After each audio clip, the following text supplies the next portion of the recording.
The moon over the Whispering Woods was a thin, silver sickle when Sir Jaime Lannister lowered his visor and signaled the retreat. He tasted iron on his tongue, old blood where Robb Stark's outriders had nicked his lip hours earlier, and beneath the copper tang he felt the familiar heat of exhilaration. His white cloak, dirt-spattered and torn at the hem, fluttered behind him as he spurred honor south toward the Trident. A dozen gold-cloaked outriders followed, the remnants of a vanguard that had been meant to smash the young wolf scouts and clear the river road for Lord Tywin's main host.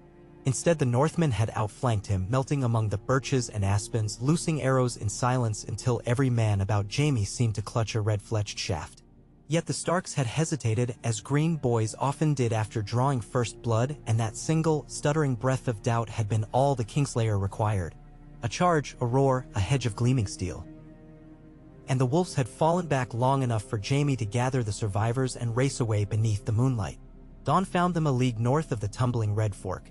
Mists drifted across the water meadows, ghostly fingers clutching at the hoofs of their steeds. Jaime's men rode numb and silent, exhaustion hanging from their shoulders like sodden cloaks, but the Kingslayer's smile only widened. He had lost a skirmish and 3 swords, yet the game board remained in his grasp. Robb Stark still marched half-blind into the riverlands, chasing phantoms. One deft thrust now, a second feint along the Green Fork, perhaps, and the boy would be in over his pretty northern head. Sir John Bentley coughed softly. The young knight's mail was stained with mud and something darker. One of Lord Walder's ferry posts lies ahead. Shall we seek shelter? No, Jaime swung down from his saddle. His legs shook with fatigue, but he set them firm. Walder Frye is a man of bargains. He will send ravens for promises and let us rot while the ink dries. We ride to Harrenhal. Lady whence Castellan still hoists my father's banner, there will rest and raise new levies. Bentley bit his lip. The Drefort men prowl those roads, sir. And Roose Bolton is no green boy. Roose Bolton no longer prowls anywhere. A lazy laugh escaped Jaime. Rumor leaves faster than ravens. Bolton crossed at the Twins yesterday to join his young wolf. The flayed man is far from these fields. Now mount. They rode again, bruised men upon weary horses, through low hills where charred farmsteads smoked and carrion crows perched black upon broken boards. The devastation roused no flicker of pity in Jaime. He had seen worse by half during the sack of King's Landing, and worse still when he rode with old Craighall in the Rain rebellions. What lingered instead was an irksome itch behind his eyes. The memory of a wolf-pelted youth with Tully Blue in his surcoat, sword in hand, shouting orders in a voice too raw for battle. A boy, yet the raw-boned Northman had followed him unflinching. Loyalty, Ned Stark would have named it, that sour, brooding bastard. Ned Stark. Jaime's smile faltered. Stark the Elder still rotted in the Red Keep's black cells, condemned for treason but valued too dearly to kill outright. Cersei had whispered sweet reasoning in the boy king's ear, better a live wolf to trade for Jaime than a dead traitor to appease the mob, but Peter Baelish's counsel drifted like smoke over every chamber in the city. If the imp failed to muzzle the viper tongues, Joff might decide that lopping off Ned Stark's head was a finer sport than hawking. And then all the Lannister strength in the realm would not pry Sansa Stark from the Eyrie nor Arya from whatever kennel she had scurried into. Yet with Jaime free, a noose could still be slipped. He need only carve a path to King's Landing, 400 leagues across a land at war, true, but Jaime Lannister had carved longer paths with half the purpose and twice the blood. Markdown. At Riverrun, Lady Catelyn Stark stood upon the battlements, hair streaming red as Tully banners, her eyes fixed on the same pale dawn that carried whispers of her son's failure. A cold wind scoured the ramparts, but she embraced the chill. She had known winter winds sharper than any southern morning. Below, the waters of the Tumblestone flashed like quicksilver, bearing south the wreckage of siege engines the Lannisters had abandoned when Edmure's sortie set them alight. There, too, drifted the charred body of a spearman, armor fused to flesh. Catelyn watched until the corpse snagged against a mossy spar of wood, and there it would hang, turning slow circles until ravens came to pick away its secrets. Secrets. She held too many. A raven from Robb had arrived in the gray hour before dawn, its message brief as a sword stroke. Sir Jaime escaped in the night. Loss is heavy. Rendezvous as planned. Escaped. The word rattled in her chest like a loose stone. She imagined the young wolf in his crimson tent, maps unfurled, Lord Karstark muttering vengeance while Grey Wind paced restlessly. A boy of 15, burdened with command over lords twice his age. Thousands had hailed him king in the north only days past, now his greatest prize had slipped through Talon fingers. She dared not share the news with Edmure yet. Her brother bled pride as readily as wine, and the comfort he clung to after Tywin's withdrawal was Jaime's gilded captivity. Tully levies had died by the hundreds to see that sigil, a golden lion on white, dragged in chains through the mud. What balm would remain to them now? Far off, a trumpet blared. Catelyn turned to see banners rippling beyond the Red Fork. Tall pines upon a gray field, the marks of House Tallheart leading a ragged column of footmen. Reinforcements from White Harbor, perhaps limping south weeks behind the call. Too late, she thought, and found her hands knotted tight about the crenel.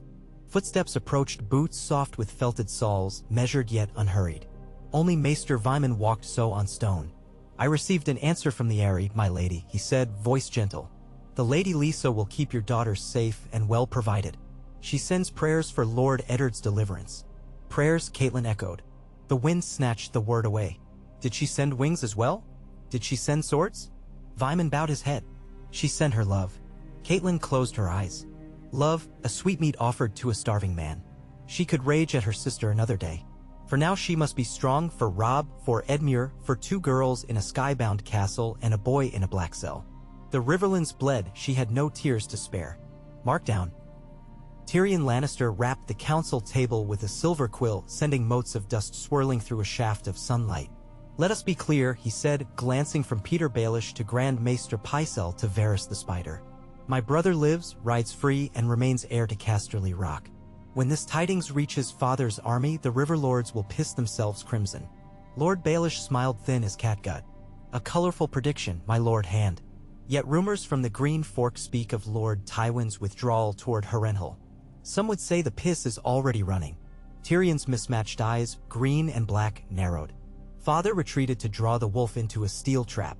Jaime's passage south will tighten jaws about the Stark's throat. Assuming he finds the road. Varys fluttered a plump hand. The countryside is thick with outriders and broken men, my lord. Even a lion may stumble in tall grass. And even a eunuch may feel the axe if his tongue wags too freely. Tyrion leaned back, savoring the sudden hush. He had worn the hand's chain scarcely a moon, yet found it fit as grievously as leading spoil mail. Still, he would not have Maester Pycelle, that wheezing goat, nor Varys, that perfumed spider, rule him with hints of doom. My brother will not stumble. He's as relentless as summer sun and twice as hot. Pycelle coughed phlegm into his sleeve. Nevertheless, your grace, his watery gaze flicked to the boy king upon the Iron Throne, might consider that such steadfast foes as the Starks will not yield Eddard lightly. Joffrey Baratheon, 13 and draped in crimson velvet, tapped a steel finger upon the throne's arm. If the Starks will not yield, we shall take what is ours with sword and fire. I am the king. Tyrion masked a smile with his palm. Yes, my king and Cersei's puppet. Wise words, he said. Yet every prudent warlord knows hostages made by victories no sword can win. Let us hold Lord Eddard a while longer, your grace. My lord father and Ser Jaime shall send terms once they have crushed this rebellion. Joffrey's lip curled. What use is a wolf in chains when the dogs snap at our gates? To feed the dogs when peace returns, Tyrion answered. Starve them now, feast them later. The council murmured. Pycelle inclined his head in trembling assent. Varys pursed his lips as if tasting strange fruit, and Littlefinger's eyes shone bright as newly minted silver. Tyrion knew each man weighed odds unseen, who would rise, who would fall, and what coin might be gleaned from the bloodshed.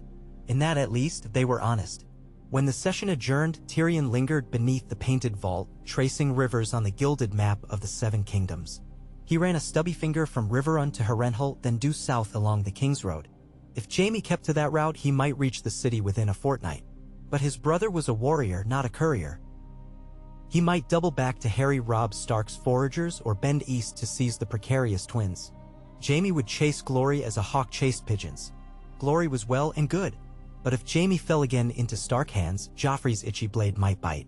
I require ravens, Tyrion muttered, already composing orders in his head. To Lord Tywin, urgent. Secure Jaime's passage. Delay no longer. Mark down. Robb Stark, king in the north by the acclamation of his lords and the howl of a dire wolf, watched rain blur the leather map spread across his oaken table. Each drop birthed a dark blotch, hiding rivers and towns beneath widening shadows. A fitting omen, he thought. Jaime Lannister had vanished like ink washed from parchment, and now strategy itself seemed to melt. Grey wind paced beyond the tent flap, hackles bristling whenever thunder rolled. Cresson the squire ducked inside, water streaming from his cloak. My king, Lord Karstark, grows restless. He demands we ride at once to reave the antlers. Tell him no. Robb lifted his gaze. The antlers is a day's march south of our line, and Tywin's outriders thick as black flies. We cannot draw so far. My lord father, Crescent swallowed. Your grace, I mean a Lord Stark would have struck. My father lives because he measured risk with steel eyes. Robb's hand clenched about the haft of a brass compass. My lord father is counting on us not to play at heroics. Tell Lord Karstark I will have words with him at dusk. Crescent bowed and scurried out. Rain thrummed louder, drumming upon tarp and shield rims. Robb traced a finger northward, past the twins, past Moat Cailin, all the long road home. Why had he listened to Theon Greyjoy, that crow of vanity, boasting that Jaime's head would yield peace? A head they did not possess. Now each of his victories tasted of ash. He had freed Riverrun, yes, but at the Whispering Woods he had pursued the wrong quarry, trusting illusions conjured by a cunning lion. And the cost? Hundreds dead, 2 bannermen captured, and the great prize fled.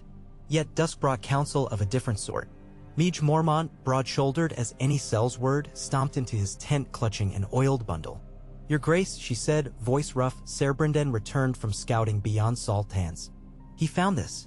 She unwrapped lavender wool to reveal a gauntlet of hammered gold, chased with vines and tiny lions. Rain-washed mud still clung beneath the knuckles. Robb lifted it, heart hammering. Jaime's right-hand gauntlet, unmistakable. The Kingslayer left his mark on all he touched, golden and gaudy. He rides not for Harrenhal, Meej said. Ser Brynden swears it. These tracks point east, toward the Ruby Ford. East, toward Lord Frey's bridge and the wide, unprotected flank of the twins. Robb's breath fogged the air. Gray winds how split the rain.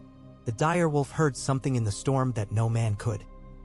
Perhaps a single, distant note of a warhorn or the thunder of 1,000 hooves. What Robb heard was a door opening, a second chance, perhaps the last. We march at dawn, he said. Light wagons only. Every man to carry 3 days' provisions. We hunt the lion's shadow. In the hush that followed, the rain slowed, dripping from canvas eaves in steady rhythm. Each drop fell like a heartbeat. Somewhere south, Jaime Lannister rode through the night, half a realm between him and the headman's block. Tomorrow, Robb Stark would ride through the same darkness and pray he was not already too late. Mark down. The Ruby Ford of the Trident ran red again, though not with rubies. 8 years had passed since Robert's hammer broke Prince Rhaegar's breastplate and sent him tumbling into those waters, but the river did not forget. Every eddy seemed to whisper of broken crowns, of dragons drowned and dragons reborn. Jaime Lannister reigned in atop the western bank, nostrils flaring at the copper stench of old war. Here the road forked, south to Harrenhal's blasted towers, east to the Twins, where Lord Walder held the keys to the north.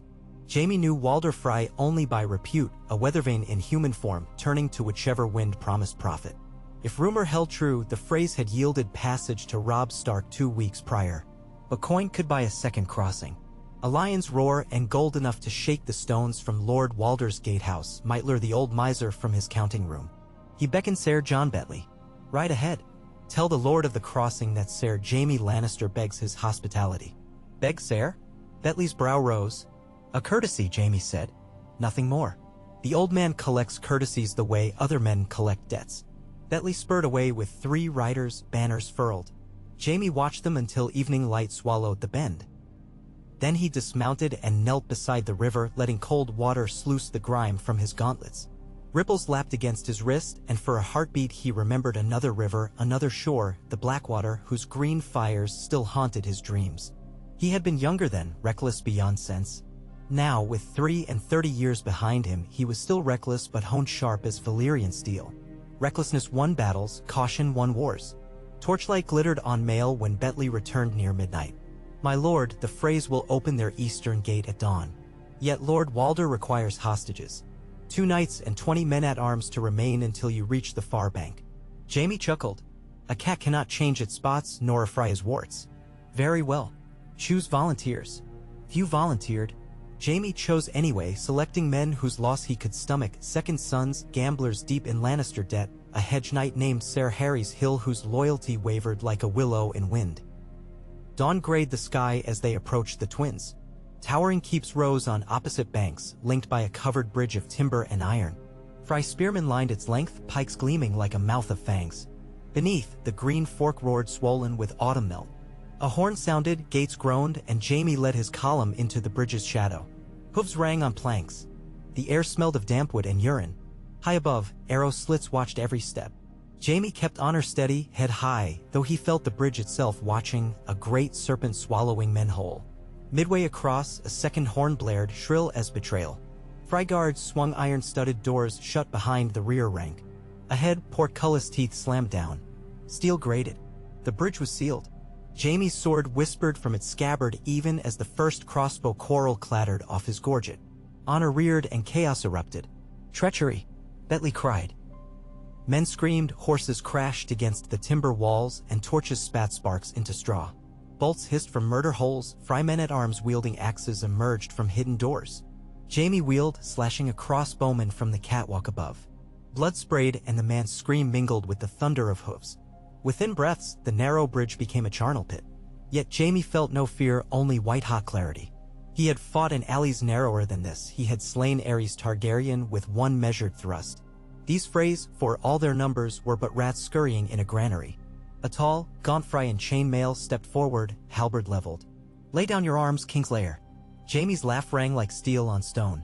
"Come take them." He spurred Honor straight at the man, blade flashing. The halberd's spike glanced off his pauldron. Jaime's sword split mail and bone clean through the clavicle. The Frey toppled screaming. "Open these gates," Jaime commanded, voice carrying over the din. "Open them now and I will forget this affront." A quarrel grazed his cheek. Another buried itself in Honor's neck. The stallion shrieked, collapsing. Jaime rolled clear, landing on hands and knees. When he rose, blood blurred his vision. A broken shaft jutted from his shoulder, the point buried near the joint. Pain flashed white. But he stood. He always stood. A line of Freys advanced. Jaime braced, sword raised. The bridge smelled of smoke. Someone had kindled straw underfoot. Flames licked the walls, hungry for pitch-soaked beams. Behind him, John Bentley's voice rose in prayer, cut short by steel. Blood pooled, hot on wet planks. Men screamed as fire found flesh. Jaime fought like a storm confined within a corridor, every stroke precise, spine aflame with agony. He counted 8 kills before the smoke thickened black. A blow from behind rang his helm like a bell. He staggered, vision pulsing. A mace crashed into his sword arm, bones crunched. His longsword fell, spun away clattering. Hands seized him, ripping away helm and gorget. Through swirling ash he glimpsed a familiar sigil, gray dire wolf on white. Northmen, not Freys, pouring through a side passage. Robb Stark's outriders, blue cloaks sodden with river spray. A face swam before him, great beard, cold eyes, a wolf's head helm. Lord Rickard Karstark. The man's sons had died at the Whispering Woods. And here stood their slayer. Karstark's sword pressed to Jaime's throat. "Now you are mine, Kingslayer." Jaime's knees buckled. Pain washed him under, and darkness claimed the bridge, the river, the world. Markdown. Miles north, Robb Stark halted his host at a hillside where foxglove bloomed among blackened hedges. A raven had come from the twins' ere sunrise, its message bound in silk the color of nightshade. Robb broke the seal with trembling fingers. "The lion roars no longer," it read, "for the wolf has his throat." Below the script lay a single golden hair, gleaming even in the gloom. For a moment Robb could not move. Then he closed his fist about the parchment and whispered a prayer to the old gods and the new. Gray wind raised his muzzle, howling at a sun cloaked behind storm clouds. The sound rolled across the valley, filling every heart with a mingled dread and triumph. The young wolf's gaze turned south, toward the distant towers of a bridge where fire yet burned. And he knew that fate had spoken twice on that narrow span, once for honor and once for vengeance. But fate, as every Stark knew, was a treacherous road, and the game was far from done. Markdown. Jaime awoke to darkness and the scent of whetstone. Chains weighed upon his wrists, chafing raw skin. He tasted blood and ash. When he tried to sit, pain lanced his shoulder, the arrowhead still lodged, flesh swollen around splintered bone. A lantern scraped open. Torchlight revealed a dank cell, walls weeping slow tears of groundwater. In the doorway loomed Lord Rickard Karstark, face carved from granite. "My sons beg for your head," Karstark said, voice low. "My sword begs louder." Jaime's laugh devolved into a cough. "Then take it. But no, every lion in Casterly Rock will wear your hide for a cloak." Karstark stepped closer. "The North remembers, Kingslayer. Remember that when next you sleep." The lantern snapped shut. Darkness swallowed Jaime again. In its cloak, he felt suddenly light, unburdened by golden armor, free of oaths and courtesy. He was no longer Ser Jaime Lannister, heir of sons and castles. He was a man in chains, bleeding in the black. And strangely, impossibly, he smiled. For chains could be broken. Markdown. Far to the south, a raven landed upon the ramparts of King's Landing. Its wings dripped rain. To Lord Tyrion Lannister, the scroll declared. Urgent. Tyrion read by flickering candle in the hand's solar. As each word etched itself into his thoughts, the fire's glow seemed to dim. At the last line, the wolf has his throat, he heard his own heartbeat thunder like horse hooves on hollow planks. He poured a goblet of strong wine and drank it dry. Then he went in search of Queen Cersei, the Boy King, and a dozen iron-fisted solutions that might yet keep their father's golden dream from crumbling into rust. The game had turned again, tile by bloody tile. And the night was still young. End of part 1I. The cell door groaned open long before dawn. Jaime roused at the sound of iron on stone, every muscle screaming as he pushed himself upright. Torch glow spilled across slick masonry, revealing Rickard Karstark framed in the arch. Behind him stood Robb Stark, sodden cloak dripping river mud, gray wind a shadow at his side. The direwolf's yellow eyes caught the torchlight like molten topaz. Karstark jabbed the torch toward the corner where Jaime's gauntlet lay beside a crust of black bread. There he is. 5 heartbeats from justice, your grace. Give the word. Robb's jaw tightened. Fetch Maester Medger first. He bleeds still. A slower death for him, then. Karstark's lips twisted. As you command, my king. The door clanged shut again.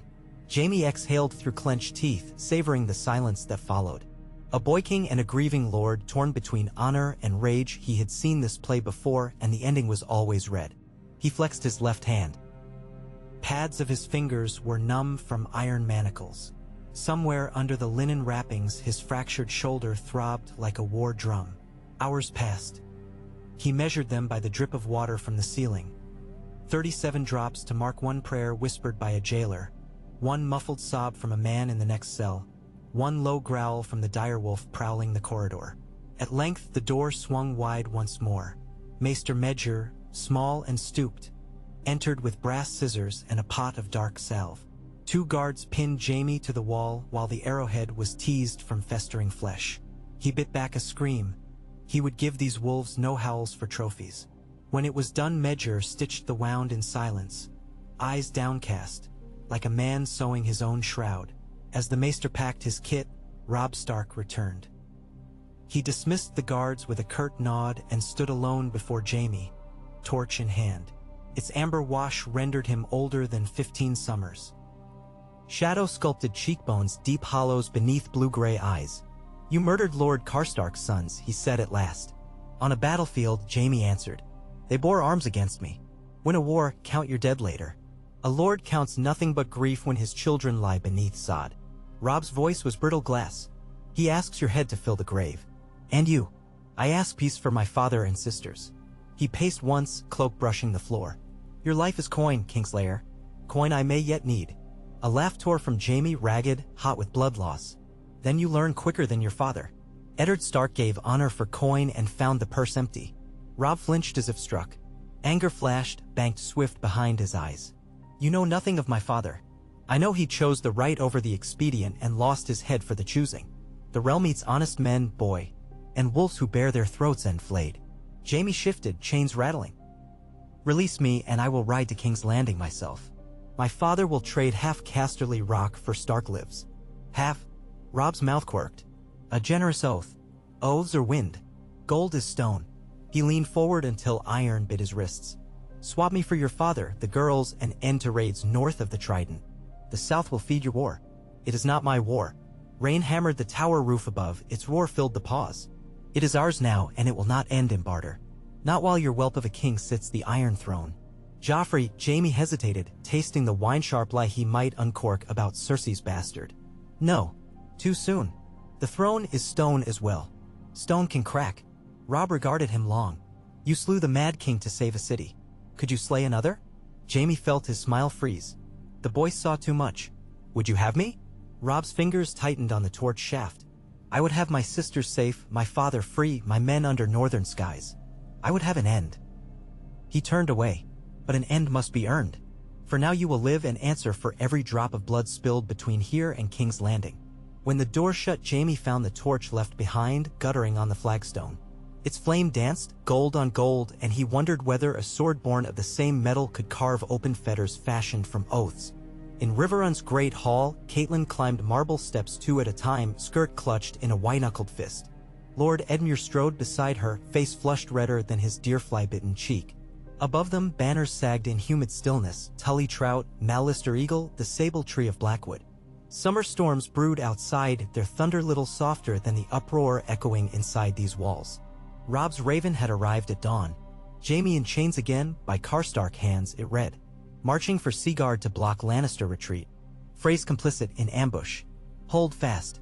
Edmure burst into the solar without knocking. Ser Brynden Tully awaited them, helm tucked beneath one ink-black arm. Lightning silhouettes strobed the casement behind him, framing the Blackfish as a statue cut from stormlight. Speak, Edmure barked. Bryndon's mouth tugged downward. Frey outriders ring the West Bank. Old Walder claims innocence. Says his sons acted without leave and paid for it in blood when the Kingslayer turned them to red mist. Catelyn lowered herself into a cedar chair, fingers pressed to her temples. And Robb? 5 leagues north, pressing the Royalists back across the Fever River. Reports placed Tywin's van within 2 days' march of Harrenhal. The Blackfish set helm upon table with a hollow thumb. If Robb forces them east, Tywin's line of retreat bends past the neck itself. And Lord Bolton's host? Edmure asked. Bolton shadows the Lannister rear. He has miles of swamp and spear between him and us. The lion's caught between ice and mire, but he still has claws. Bryndon's eyes flicked toward Catelyn. And a cub in chains, a fierce one. Catelyn met the stare unflinching. My son will not allow Jaime's execution. He may need the man yet. I fear Karstark will not wait for permission. Loss breeds folly. Bryndon's gaze drifted to window panes riveted with rain. If Karstark slays the Kingslayer, Tywin will burn every River Lord's seat from Maidenpool to Oldstones. Then we must stop him. Catelyn rose. Riverrun remains Robb's seat, his decree holds. Edmure will march south at once with 500 riders. Find Karstark, guard the prisoner. Edmure sputtered. 500? The Lannisters ring my walls. Walls defend themselves. Swords defend names. She faced him square. Our name will not be stained by butchery. Edmure paled but inclined his head. Across the hall lightning flashed, whitening trout and tree and eagle alike. Under a leaking awning beside the green fork, Ser Kevan Lannister watched crows will above corpses left to rot on sodden ground. The stench mixed with wood smoke from 100 cook fires smoldering in rain-dark dawn. Tywin's banners, crimson, gold, 3 proud lions, hung limp among spear hedges, their sheen dulled with water and dust. Tywin himself sat astride a warhorse, the shade of frost-kissed steel, visor raised. Rain striped his cheeks like old tears but left his pale eyes bright as polished garnet. Kevan eased beside him. Scouts return from Bitterbridge.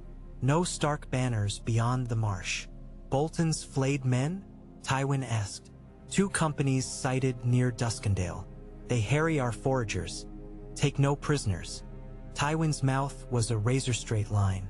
Send Ser Adam and the Outriders south along the King's Road. They will torch every farm in Bolton's path. And the small folk?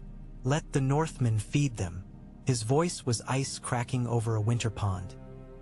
A starving realm seeds loyalty for bread. Kevan hesitated. There is word from the twins. Jaime. I read the Raven. Tywin's gauntlet hands tightened on reins until leather creaked. My son is not dead.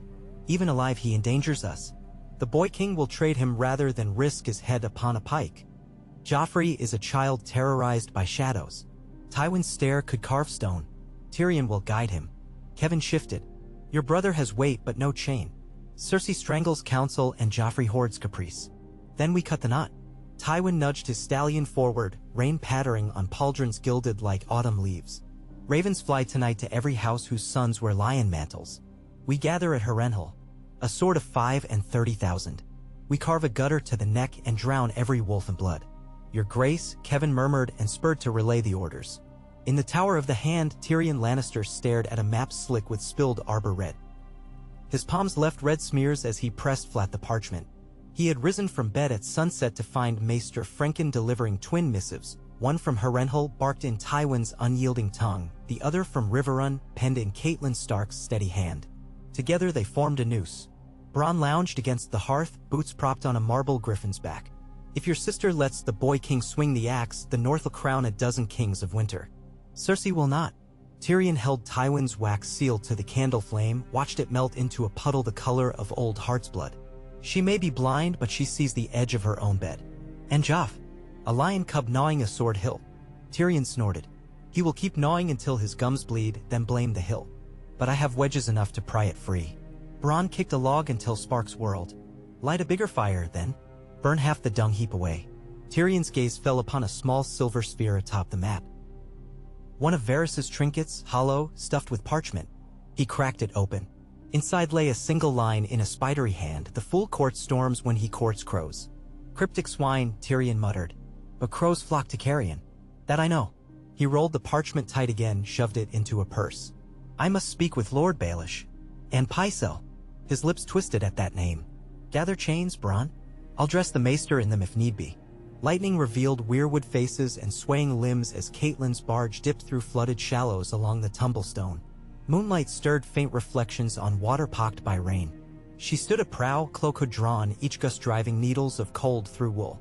Beside her Ser Brynden leaned on railing, eyes scanning dark banks for the glint of spear points. Edmure rides hard, he said. If he finds Karstark's tents first, steel may answer steel. Edmure will use words. Catelyn's breath plumed white. He fears my disappointment more than death. I remember a girl who felled White Harbor with a glare when fishmongers slighted her. Brendan's smile was a crooked ridge. You have your mother's steel, cat. She clasped the lunar brooch at her throat. And father's heart. Gods keep him. Tears stung, hidden by the storm. I swore to return his bones to River Run for burial. Yet here we sail south again, chasing ghosts. Not ghosts, Brendan said softly. The shadow of a lion. Ahead, river fog thinned to reveal firelight dancing upon the breast of the water. Torches, dozens, marked the north landing of Seaguard's ferry stage. As the barge drew closer, forms resolved, mailed riders, sigils half hidden beneath sodden cloaks, Karstark, tall heart, a smattering of Umber riders. In their midst, a wooden cage bound with iron bands, blood-rusted and heavy. A prisoner. Catelyn felt her pulse quicken. Edmure. A horn cried thrice. The barge scraped shore. Brynden vaulted ashore first, blade drawn. Catelyn followed, mud sucking at her boots. Edmure strode from the torch line, armor spattered with clay. Sister. He bent, breath steaming. We crossed them half a league north. Karstark's outriders had camped to flay the Kingslayer before dawn. Where's Lord Rickard? Confined to Seaguard's holdfast until the king decides. Catelyn exhaled. And the prisoner? Edmure gestured. Guards parted, cage bars revealed Jaime Lannister slumped against iron, face pallid, linen soaking red at collar. One eye was swollen shut, cheek bruised plum dark. Yet when torchlight met him he raised his head and smiled. Lady Catelyn. His voice rough-grained oak. How good of you to fetch me. Does King Robb send kisses? Catelyn's hands curled at her sides. Silence. Bend nearer and I might. Blood glazed his teeth. I have another arrowhead for your maester to pocket if he wishes. Edmure's gauntlet smacked cage bars. Another word and I carve your tongue. Jaime gave a small salute. How will I kiss then? Catelyn turned to her brother. Put him aboard. Chain him in the forward hold. And fetch me Lord Karstark alive and unmaimed. Edmure hesitated. You would spare him? A wolf must keep discipline if it wishes its pack to follow. Robb will judge his bannermen. She raised her chin against the rain. And we must reach my son before Tywin does. In the sullen dawn before Harrenhal's shattered towers, Arya Stark rolled a barrel toward the breached barbican. She was still called Weasel here, a scullion girl swathed in burlap, unseen amid Tywin's roaring host. Above, ravens circled broken battlements like shards of night. Inside the courtyard, men hammered cairns tones into a new gallows stout enough for 10. Gendry lifted sacks of flour beside her. Word flies, the king's own father marches within days. Arya's wrists ached from hauling pails. Tywin marches already. Not Tywin. The other one. The boy king. Gendry spat. 3,000 gold cloaks coming up the king's road, they say? That's no king, Arya muttered. Only a goat in a crown. He laughed low. A goat shits the same as men. Let us hope he slides in it. Together they guided the barrel past burned wagons and limping horses. Lannister commanders barked orders. Stable boys wept over corpses of mounts drowned in their own blood. Harrenhal ever feasted on agony. Arya felt its charred stones drink tears. Inside the buttery, hot pie stirred kettle porridge, sweat streaking his round cheeks. More mouths, he grumbled. They eat like wargs. We might feed them iron, Arya whispered. She glanced to the corner where Jaqen Hagar leaned against a wine press, red and white hair plastered to cheeks. His cat-green eyes tracked her with lazy amusement. The words he'd spoken only nights ago echoed. A girl gives a name. She had chosen Whis first, cruel overseer now dangling headless from a rafter. 2 names remained. Arya's gaze drifted to the north window where rain blurred the line between sky and earth. Somewhere out there her mother and Robb strode on perilous roads. Somewhere her father waited in chains. She thought of a lion in golden armor and her throat tightened. Not yet. Jaqen could kill but not rescue. She must be patient as winter wolves.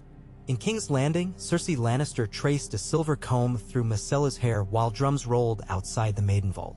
The drums marked the boy king's justice, 3 peasants dragged through the mud gate midday for hoarding grain. Their heads now adorned spikes overlooking Flea Bottom.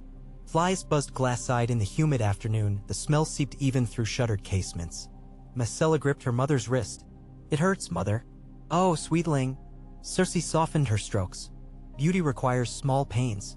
Outside the chamber Tyrion's voice rose, muffled. "Cannot let him cleave another head." A guard spoke low, then the door thrust open. Tyrion slipped inside, crimson doublet stained with dark splatters. He bowed. "I beg pardon, sweet niece." "A word with your lady mother." Cersei set the comb aside. "Leave us, Myrcella dear. Find Tommen." When the child had gone, Tyrion paced to the window and flung shutters wide. Stench rushed in. He gagged theatrically. "You smell that? A kingdom rotting." "Say what you came to say," Cersei hissed. "Jaime lives, yet not for long if Joff swings his axe a 3rd time this week." The city whispers of the Kingslayer's capture. They whisper that wolves have his throat, that lions bleed.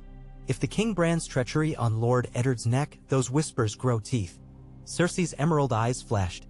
"Father writes he marches to shatter the wolves." "Father writes here." Tyrion produced Tywin's letter. Wax dripped where he had reheated seal. But ink walked slowly. Steel outpaces quill. He approached, voice lowering. "I propose we send a delegation to Riverrun, Ser Cleos Fry, perhaps, and our dear cousin Davin. Offer exchange. Jaime for Eddard and the girls. A gesture of kingly mercy." "Mercy," she snorted. "You would beg the Starks. I would bargain. A lion's roar means little if the lion is muzzled in northern chains." He eyed her. "Let us show the realm a king who favors peace. Just until father arrives with a host to make peace sundered forever." Cersei's gaze slid toward the door.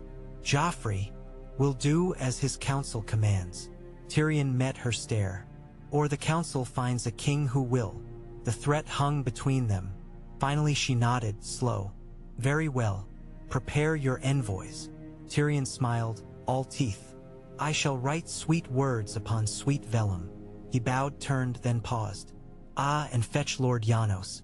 The city watch must double sentries at the gate of the gods. I would hate for hungry small folk to climb walls while we pen lullabies."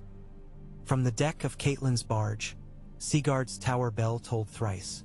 In the hold below, Jaime Lannister listened, eyes closed, every clang a chisel shaping new fates. His wound burned, but the fever shiv aired less fiercely now that clean linen wrapped the sutures. A thin loaf lay untouched at his feet. He had no hunger, only a scalding thirst for air, for a sword's balance in his fist, for the scornful laugh he would loose when next he stood before Tywin. Footsteps sounded. The hatch lifted. Catelyn Stark descended narrow steps, mantle flickering. She carried no torch. Blue light from storm-lashed portholes washed her face pallid. "You sent for me," she said. Jaime rested chin on knuckles. "Your ship reeks of fish and piss, but your company brightens dank corners. Speak plain." He inclined his head mock gallant, wincing at the tug in his shoulder. "Karstark tries again tomorrow. You cannot guard me forever. Robb will decide your fate. Robb's bannermen decide for him, same as every king." He leaned forward. "Trade me while you still hold the purse." Catelyn's lips trembled, but she reined her fury. "What pledge would your father honor?" Eddard Stark set free. "Sansa, Arya, both. Hostages exchanged on neutral ground. The islands off Maidenpool, perhaps. Maidens once dwelt there," she murmured. "Now pirates. Pirates prize gold above oaths. One may hire them to enforce fairness. I do not hire murderers. All kings do." Jaime smiled halfway. Ask your son if his sword has never tasted surrendering flesh." She did not answer at once. Rain drummed overhead like 1,000 spears. At last she said, "If I believed my father's bones uncloaked and my daughter's breathing winter air, I might bargain. But your Kingslayer's tongue spins silk from gall. Then test me." Jaime pulled sleeve to expose forearm stitched with thin white scars. "I will swear any vow you name in any god's sight." Caitlin stepped close. Her fingers brushed a scar above the crook of his elbow, skin ridged and cold. "This from the siege of Pike?" she asked softly. His breath hitched. "Stag's horn, driven through mail. I was there. At the gates after the breach." Her eyes lifted, pupils vast. "I saw a knight in white leap the wall like a silver bird, set his banner in flame, and carve a path to the inner bailey." Jaime said nothing, memory yawning like a cliff edge. After a long beat she withdrew her hand. "The lion was brave once," she said. "Yet even brave men drown in treachery." She turned away. "I will carry your words to Robb. Pray cold water quenches hot steel before Karstark's grief ignites ruin." When hatch closed, Jaime stared at the porthole where white rain traced crooked claws upon glass. He wondered whether Catelyn Stark had felt his heart hammer under her touch or whether hearts beat only in dead men's dreams. Robb's host camped upon a ridgeline overlooking salt meadows south of the Fever River. Whippoorwills cried as dusk bled purple through tatters of cloud. Robb paced between lines of tethered horses, gray wind shadowing his heels. His men watched in silence. Glover's oiling mail, Hornwood's sharpening boar spears, the great John gnawing a haunch of mutton. Tonight no songs rose, no dice clattered. Word had spread of Frey duplicity, of Karstark's capture, of Jaime once more shackled. Lord Roose Bolton stepped from his command tent, pale eyes hooded. Lord Walder sends ravens seeking truce. He blames his bastards for the ambush. "The phrase bastardy is old news," Robb said. "I will answer him only when my banners fly over both his towers." Bolton inclined his head. "A harsh price invites harsher bargains. Freys bend knee easily but rise just as nimbly." Robb stared downslope where campfires glowed like embers in ash. "We march on the twins at first light. Once the crossing is ours. We sweep south while father's bones still rest unburied." Bolton's gaunt face betrayed nothing. "And the Kingslayer? So valuable a captive invites daggers." "Daggers already circle." Robb swallowed. "He travels under my mother's guard. She sails upriver to river run by dawn.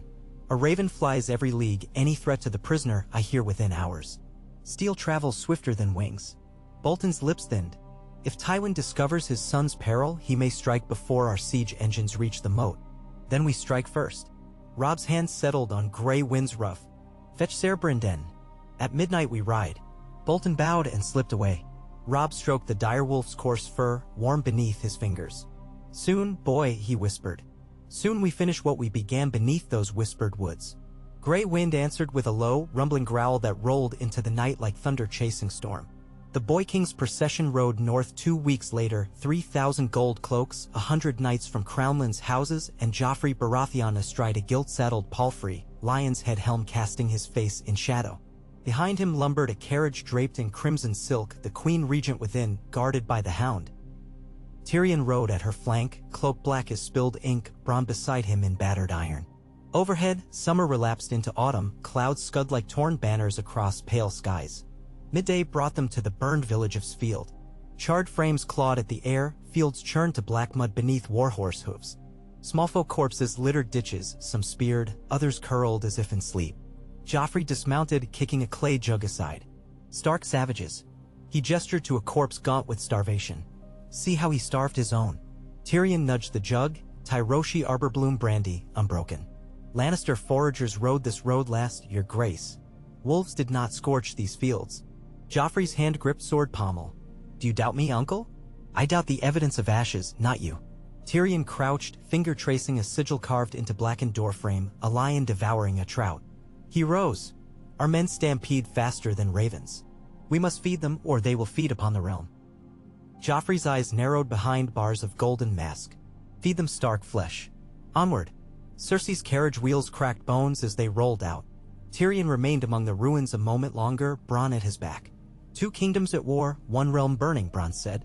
"You wager which half survives?" Tyrion flicked ash from sleeve. "I wager on myself. Always." He mounted his roan and followed smoke-lined road north.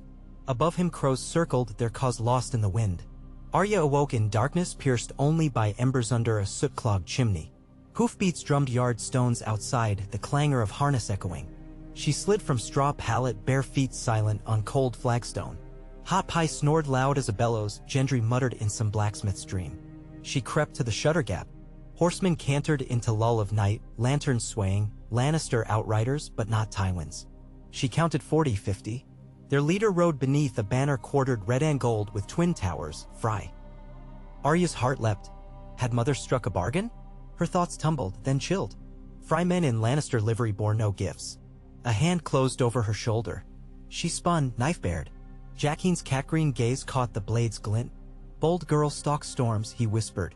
Storms swallow bold girls. Their phrase, she hissed. Why? A question for other tongues. He released her. A girl owes still 2 names. Arya's grip tightened on knife haft.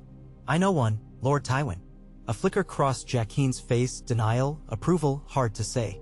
A name heavy as stone. I give it. He inclined his head. Then a man must weave a lean shadow. Before moon turns, the lion falls. What of the second name? Choose with care. He melted into darkness. Storms leave ground changed. Arya waited long after hoofbeats died, knife warm in sweat-damp hand. Somewhere within Harrenhal's black belly, the threads of countless fates were knotting tight. She felt them pull. On the 12th day of the 9th month, as scarlet leaves whirled about the godwood of Riverrun, Maester Vyman found Catelyn Stark kneeling before the heart tree. She rose at his approach, skirts rustling scarlet. A raven from Seaguard, my lady. His hands shook. Your brother, they did not reach King Robb. Her pulse thudded. Why? Karstark's men escaped custody. Ser Wendell Manderly dead, 2 Freys slain. They set upon Jaime's convoy near the stony shore. Catelyn reached, seized parchment. Jaime's likeness stared back, ink sketch pinned by arrow to a tree. Stolen, it read in jagged scrawl. Judgment awaits. Her knees buckled. Vyman caught her elbow. My lady, fetch Ser Brynden. Ready riders. Her voice cracked ice. We ride tonight. The Blackfish marches north already, Vyman whispered. Your son called banners to storm the twins. He means to break Fry defiance before Tywin arrives. Catelyn's vision blurred. Branches groaned overhead like lamenting giants. She remembered Summerhall fires, Mad King's laughter, her father's last breath. She tasted iron. Old blood on her lip where teeth had bitten deep. Then we ride alone, she said. My son must keep his sword on the bridge. I will save his crown elsewhere. With dawn gray yet distant, she mounted a chestnut courser and galloped through Riverrun's northern gate. The wind tore at her hood, salt streaks burning eyes. Somewhere beyond the horizon, her eldest fought for a kingdom. Her daughters bled fear beneath castle stones, and a golden lion lay bound between vengeance and salvation. She pressed heels to flank. The horse surged, hooves beating cadence to the heart of war. Jaime Lannister stood among pines at dusk, wrists unchained. 3 Karstark men circled him, dirty mail, beard stiff with dried blood.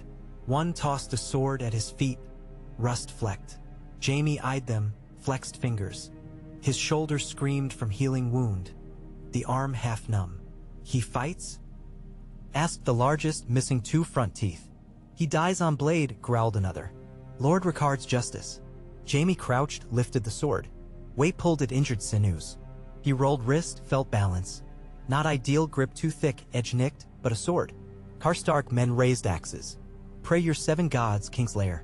Jaime smiled. I'll settle for one. He lunged. Pain flared molten through chest as he parried first swing, drove point under a shield and up through artery. Blood burst hot over knuckles. He pivoted, left arm hanging useless, small sword weaving tight as the teethless man charged. 2 strokes turned aside axe haft, third laid belly open. The last man backed off, eyes wide. Stay and I teach you to dance, Jaime panted. The man fled into trees. Jaime listened to his retreat, pulse hammering in ears. Rain began gentle at first, then harder, washing blood from blade. He gazed skyward. Between branches the first star kindled over a darkening world. He sheathed the sword in stolen scabbard and turned south. One hand pressed to his side where stitches had torn afresh. Each step jolted agony, but each step was freedom. Robb Stark's war drums boomed across the twins, echoing through cold stone. Walder Frey's banners dipped under siege towers creaking toward moats choked with floating corpses. Arrows traced fiery arcs into night, torches hissed, and drums pounded. Wolves at the gate, howling for recompense. Inside the great hall, Walder sat hunched upon a high-backed chair, thin lips pursed. His daughter Alice stood trembling. Behind her, Ser Hosteen glowered, a maester bent to whisper, "Ravens from Harrenhal. Lord Tywin rides tomorrow. 35,000. Walder sucked air through broken teeth. 35? Bugger me with a boar. He rose, joints cracking. Fetch quill. A new pact must be penned. The wolf may yet feed the lion. As scribes scurried, thunder cracked outside heavy shutters. Sepulchral, merciless. Walder Frey dipped feather into ink and began to write, fingers blotched with age and guilt alike. On a desolate trail 20 leagues south of Seaguard, Jaime halted by a black pool ringed with reeds. Moon mirrored upon its skin like a shard of shattered helm. He drank, washing blood salt from lips, then bound his arm in torn surcoat. Chill wind whispered among rushes, bearing scents of peat and brine. A rustle behind. He pivoted too slow. A cudgel smashed shoulder, pain flaring white. He staggered, sword half-drawn. Figures rose from shadows, small folk in rags, knives gleamed from dead. One, tall and gaunt, pointed. King Lear. Who names me so? Those who lost kin to lion swords. The gaunt man's eyes gleamed. Toll for passage, your cloak, and your head. Jaime's laugh rasped. Come take it. They surged. He swept blade in wide arc, 3 cut down before knives scored thigh. Another glance at moonlit water, and he remembered Blackwater fires, remembered bodies burning green as envy. Muscles screamed but swords sang. At last the gaunt man fled, trailing blood. Jaime slumped to knees, water-lapping boots. Life drained in rivulets warm as tears. He pressed palm to gash, felt pulse weaken. Distant thunder rolled. As vision dimmed he glimpsed torchlight wending through trees. Helmets gleamed steel, not iron. Riders. He tried to rise. The world tilted. Then darkness. Catelyn Stark reined her horse beside the pool where a dozen corpses sprawled among reeds. Torches flickered in mailed fists behind her. Ser Desmond Grell dismounted to inspect. Smallfolk brigands, he muttered, towing a body. Too hungry to fear steel. Catelyn dismounted.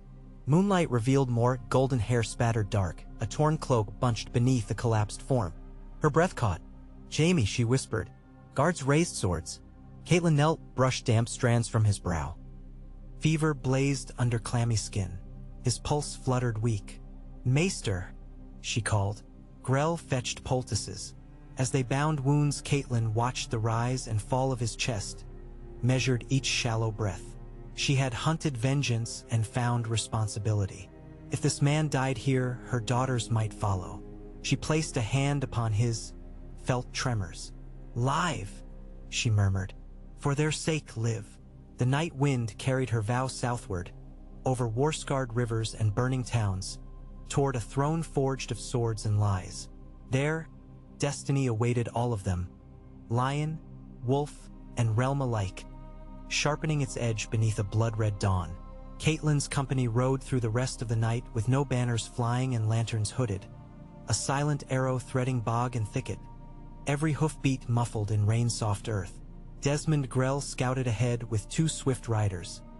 Behind him the escort stretched like a sparking fuse. 16 mailed guards in Riverrun crimson, a pair of archers from House Vance.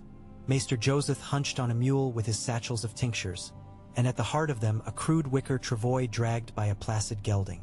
Jaime Lannister lay lashed upon it beneath sodden furs, white as tallow where moonlight kissed his cheek. Each jolt of the improvised sledge could be felt in Catelyn's jaw, for his every ragged breath seemed to rasp against her own ribs. Dawn crept up slow and lurid behind the storm, a bruise-colored glow that limned the trees in pewter. Fog pooled waist-high and clung to ankle and fetlock. When they paused at a shallow brook to water the mounts, Maester Joseph knelt by the Kingslayer and cut away the blood-stiff bandage on his thigh. Dark fluid seeped anew. The maester's thin mouth drew into a grim line. The wound festers faster than leech rot, he muttered. I have antler root, my lady, but it will burn the flesh like lime. Without it he may not last 2 days. Then use it, Catelyn answered. She knelt opposite and steadied Jaime's leg while Joseph poured a cloudy distillate along the gash. The Kingslayer jerked half awake, breath hissing like a hot iron in water, but his golden eyelashes never truly parted. Catelyn saw his fingers grope weakly for a blade that was not there, and for an instant she felt the phantom pain of Ned's empty scabbard biting her hip. They started off again by first light, angling south-southwest to skirt the Blazewater Hills. The maester dosed Jaime with poppy, and soon his breath came easier though his skin burned. By midday, they reached a ruined sept beside an alder-choked mere, the greenish water thick with fallen leaves and downy sea pods. The sept's belfry lay toppled, bells looted long ago, but its apse still offered shelter. Catelyn ordered a short halt. Fires were kindled in the nave's broken heart, and salted beef warmed in iron kettles whose black bottoms bore the sigil of house dairy, plunder from some forgotten field.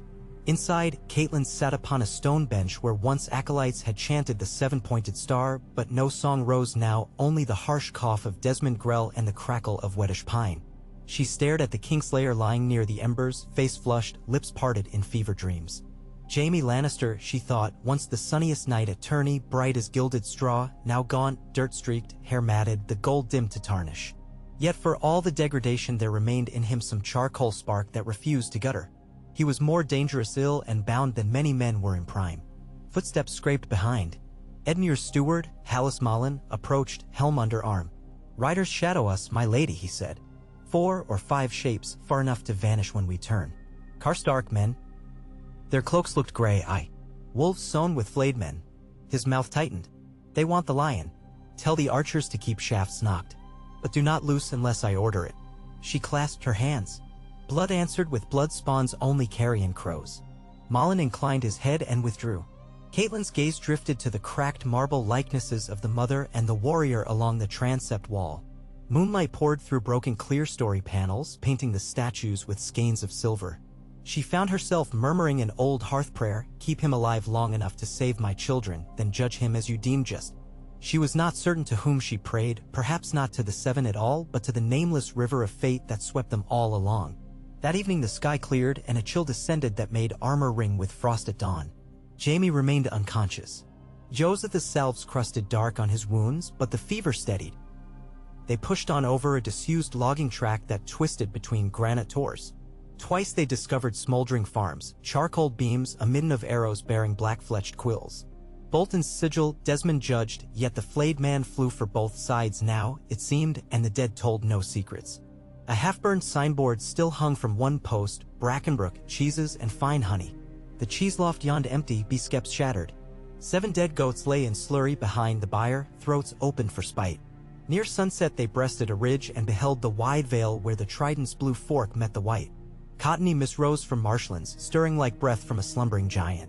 On the far horizon stood the ragged silhouettes of siege towers and the pinprick glimmer of 1,000 fires. Robb Stark's army ringed the twins. At sight of those ramparts, Catelyn felt a fist squeeze her heart. So near, and yet a river and ancestral pride barred the way. A flurry of ravens burst from the eastern tower, black confetti against the apricot sky. Walder Frey was sending pleas or curses, perhaps both. They made camp among wind-cropped juniper, torches screened, and Catelyn dispatched Desmond to the Wolf King's lines. The night creaked with frogs and Fa. Our distant war horns, lonely as gull cries. Catelyn took first watch herself, pacing the perimeter with cloak drawn tight. Each time she glanced to the travois she saw Jaime's chest rise and fall. Once, very softly, he murmured her name, or so it seemed. She halted, listening.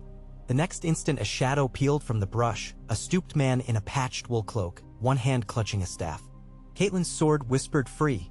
"Who goes?" The figure stepped into torch glow. A pox-scarred face, pale eyes glinting. "A weary wayfarer," he rasped, voice like gravel. "I seek warmth, good lady." "No warmth here but sorrow," she said. Yet the man's gaze slid past her to the wounded knight beneath furs. "You know him." "Know of him. The realm sings the Kingslayer's dirge." The stranger's lips curled. "You carry a viper. It may bite. I need its venom." She gestured with blade. "Go. No food to spare." He inclined his head, retreating 3 paces. "As you will." But venom spreads even while the fang sleeps. With that he melted into dark as though made of wind. Catelyn's skin prickled. She posted extra sentries and stared long at the place where he'd stood, but only moths flitted. Before false dawn Desmond returned, face ash gray. My lady, the king cannot receive you. Lord Bolton lies before the eastern bridge with a host of 6,000 and Lord Stafford Lannister approaches from the south with near 7. The camp is alert for assault. He begs you keep to the cover of hunt paths until the twins yield or break. Catelyn closed her eyes.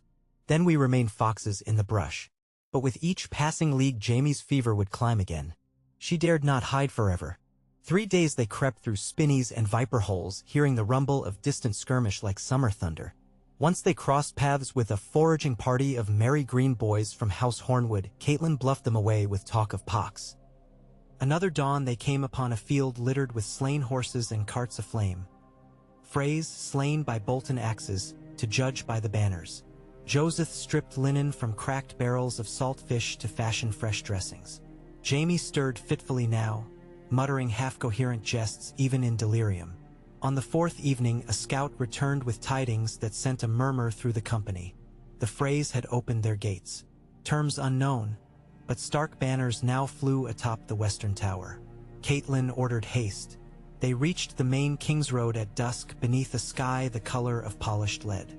Dust still hung from a dozen wagon trains funneling toward the crossing. Supply carts, wounded trundled on litters, a cage full of grimy prisoners in boil-stained yellow coats. Catelyn's party blended into the press.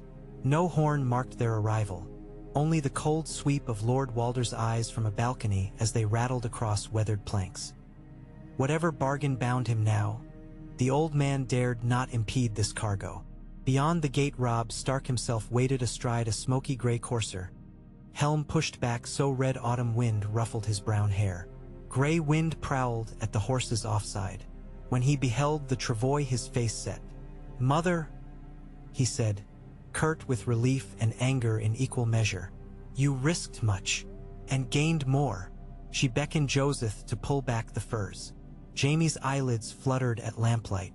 "Alive." Robb studied his prisoner a long count, then turned to Desmond. "Take him to the water tower. 2 guards at every slit, swords drawn. Lord Bolton's men will not have him again." His eyes found Catelyn's. "Nor will Lord Karstark." She nodded. A wordless accord. Jaime must live, no matter what storms brewed. That night, within the drafty feasting hall hastily cleared of fry benches, the Stark War Council gathered beneath sputtering torches. The walls smelled of wet leather and cold ale. Walder Frey's daughters swept shards of earlier drinking from the flagstones. Robb sat at table's head with maps unrolled, Catelyn at his right, Roose Bolton left, the Greyjohn further down, Bran and Arya's old wet nurse Nan behind with a pitcher of watered wine. Crossed spears barred the doors. "Here," Robb said, tapping a charcoal line on the map. "Lord Stafford marches to link with Ser Adam Marbrand, 40 leagues south along the Green Fork. If they unite, Tywin gains the river's east bank and pinches us against Harrenhal." The Greyjohn belched. "Let him come, steel bites both ways." "Not if we're trapped between Tywin and the Trident," Robb countered. He turned to Bolton. "Your flayed men guard our rear. Can they hold if Tywin swings north?" Bolton's pale eyes were candles swaying in a still room. "I can delay him, your grace." His voice was soft, unhurried. "Delay and bleed, but not break." The Maester of Hornwood traced his parchment finger. "Then strike first. A lightning raid on Adam before he meets Stafford." Roose's gloved hand hovered above the map. "My scouts report Marbrand hauls siege wagons, oxen, wives, an army of bones and bread. He drags a millstone where we carry knives.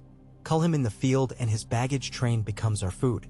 Catelyn read the faces, Robb's hunger for decisive blow, Bolton's mild suggestion that served a colder design, the Greyjohn's impatience. She cleared her throat. "Strike swift, yes, but remember the lion still holds King's Landing and my girls." All eyes turned. She felt their weight but pressed on. "If Jaime dies, Joffrey's mercy dies with him. We must present the lion whole." Bolton inclined his head, paling lips crooking. "Then we keep him safe till the deed is done." Robb nodded slowly. "We march at dawn, 1 division east through Mother's Crown to fall upon Marbrand's flank, main force south on the river road. Ser Brynden will hold the twins with Mandoli men and Edmure's garrison." His gaze swept the table. "Victory here steals Tywin's teeth before they close." Sparks danced as torches guttered. Rain beat an iron-laced rhythm on high shutters. Plans spun out like thread. But Catelyn's thoughts lingered on stone tower stairs, and a fevered night breathing in the dark. Jaime's cell looked east across marsh flats where ghost lights twinkled. Inside, the walls smelled of mold and river clam. He lay on straw, wrists manacled to a ring in the floor. Torch sconce cast bars of shadow across his face. Catelyn entered with Joseph and 2 guards. "How fares our lion?" she asked. "One ear hears bells," Jaime murmured. His voice was steadier. "Tell me which bride Walder Frey gave your son." Catelyn sat on a wooden stool. "None. The pact was altered." She did not elaborate. The wound was too fresh. Robb had wedded out of love. A healer's girl, Jane Westerling, while she was away, and now the Frey's allegiance hung by a spider's thread. But Jaime need not know all the realm's fractures. Joseph changed dressings, applied a salve that stank of pine tar and garlic. Jaime grimaced but did not flinch. When the maester withdrew, Catelyn remained. "You spoke of barter," she said. "Will your father still trade?" Jaime's eyes gleamed as though the torchlight lived inside them. "For me, he will trade the sun if night holds it ransom." "And Joffrey?" A snort. "My son in all but blood? He may squeal, but the queen will hold his leash and the imp will grease the joints." Catelyn clasped her hands. "Then give me a promise writ in more than words. Swear on something you have not yet broken." Jaime studied her a long moment. "I have not left but my life. I swear on that, such as it is, that if I am delivered safe to King's Landing, your daughters come north under flag of truce." "And my lord husband?" Pain flickered behind his lashes. "Eddard Stark's head sits uneasy upon a royal block, my lady. If it still rests on his shoulders, I will bring him too, even if I must carry him." She searched his face for the lie. There was none. Or if there was, Jaime Lannister had learned the art so fine that truth and falsehood danced inseparable. She rose. "I shall hold you to that," she said. As she turned for the door, he called softly, "Lady Catelyn." She paused. "I never meant to kill your son at Winterfell. I meant to end a war before it began." Bleak humor bent his mouth.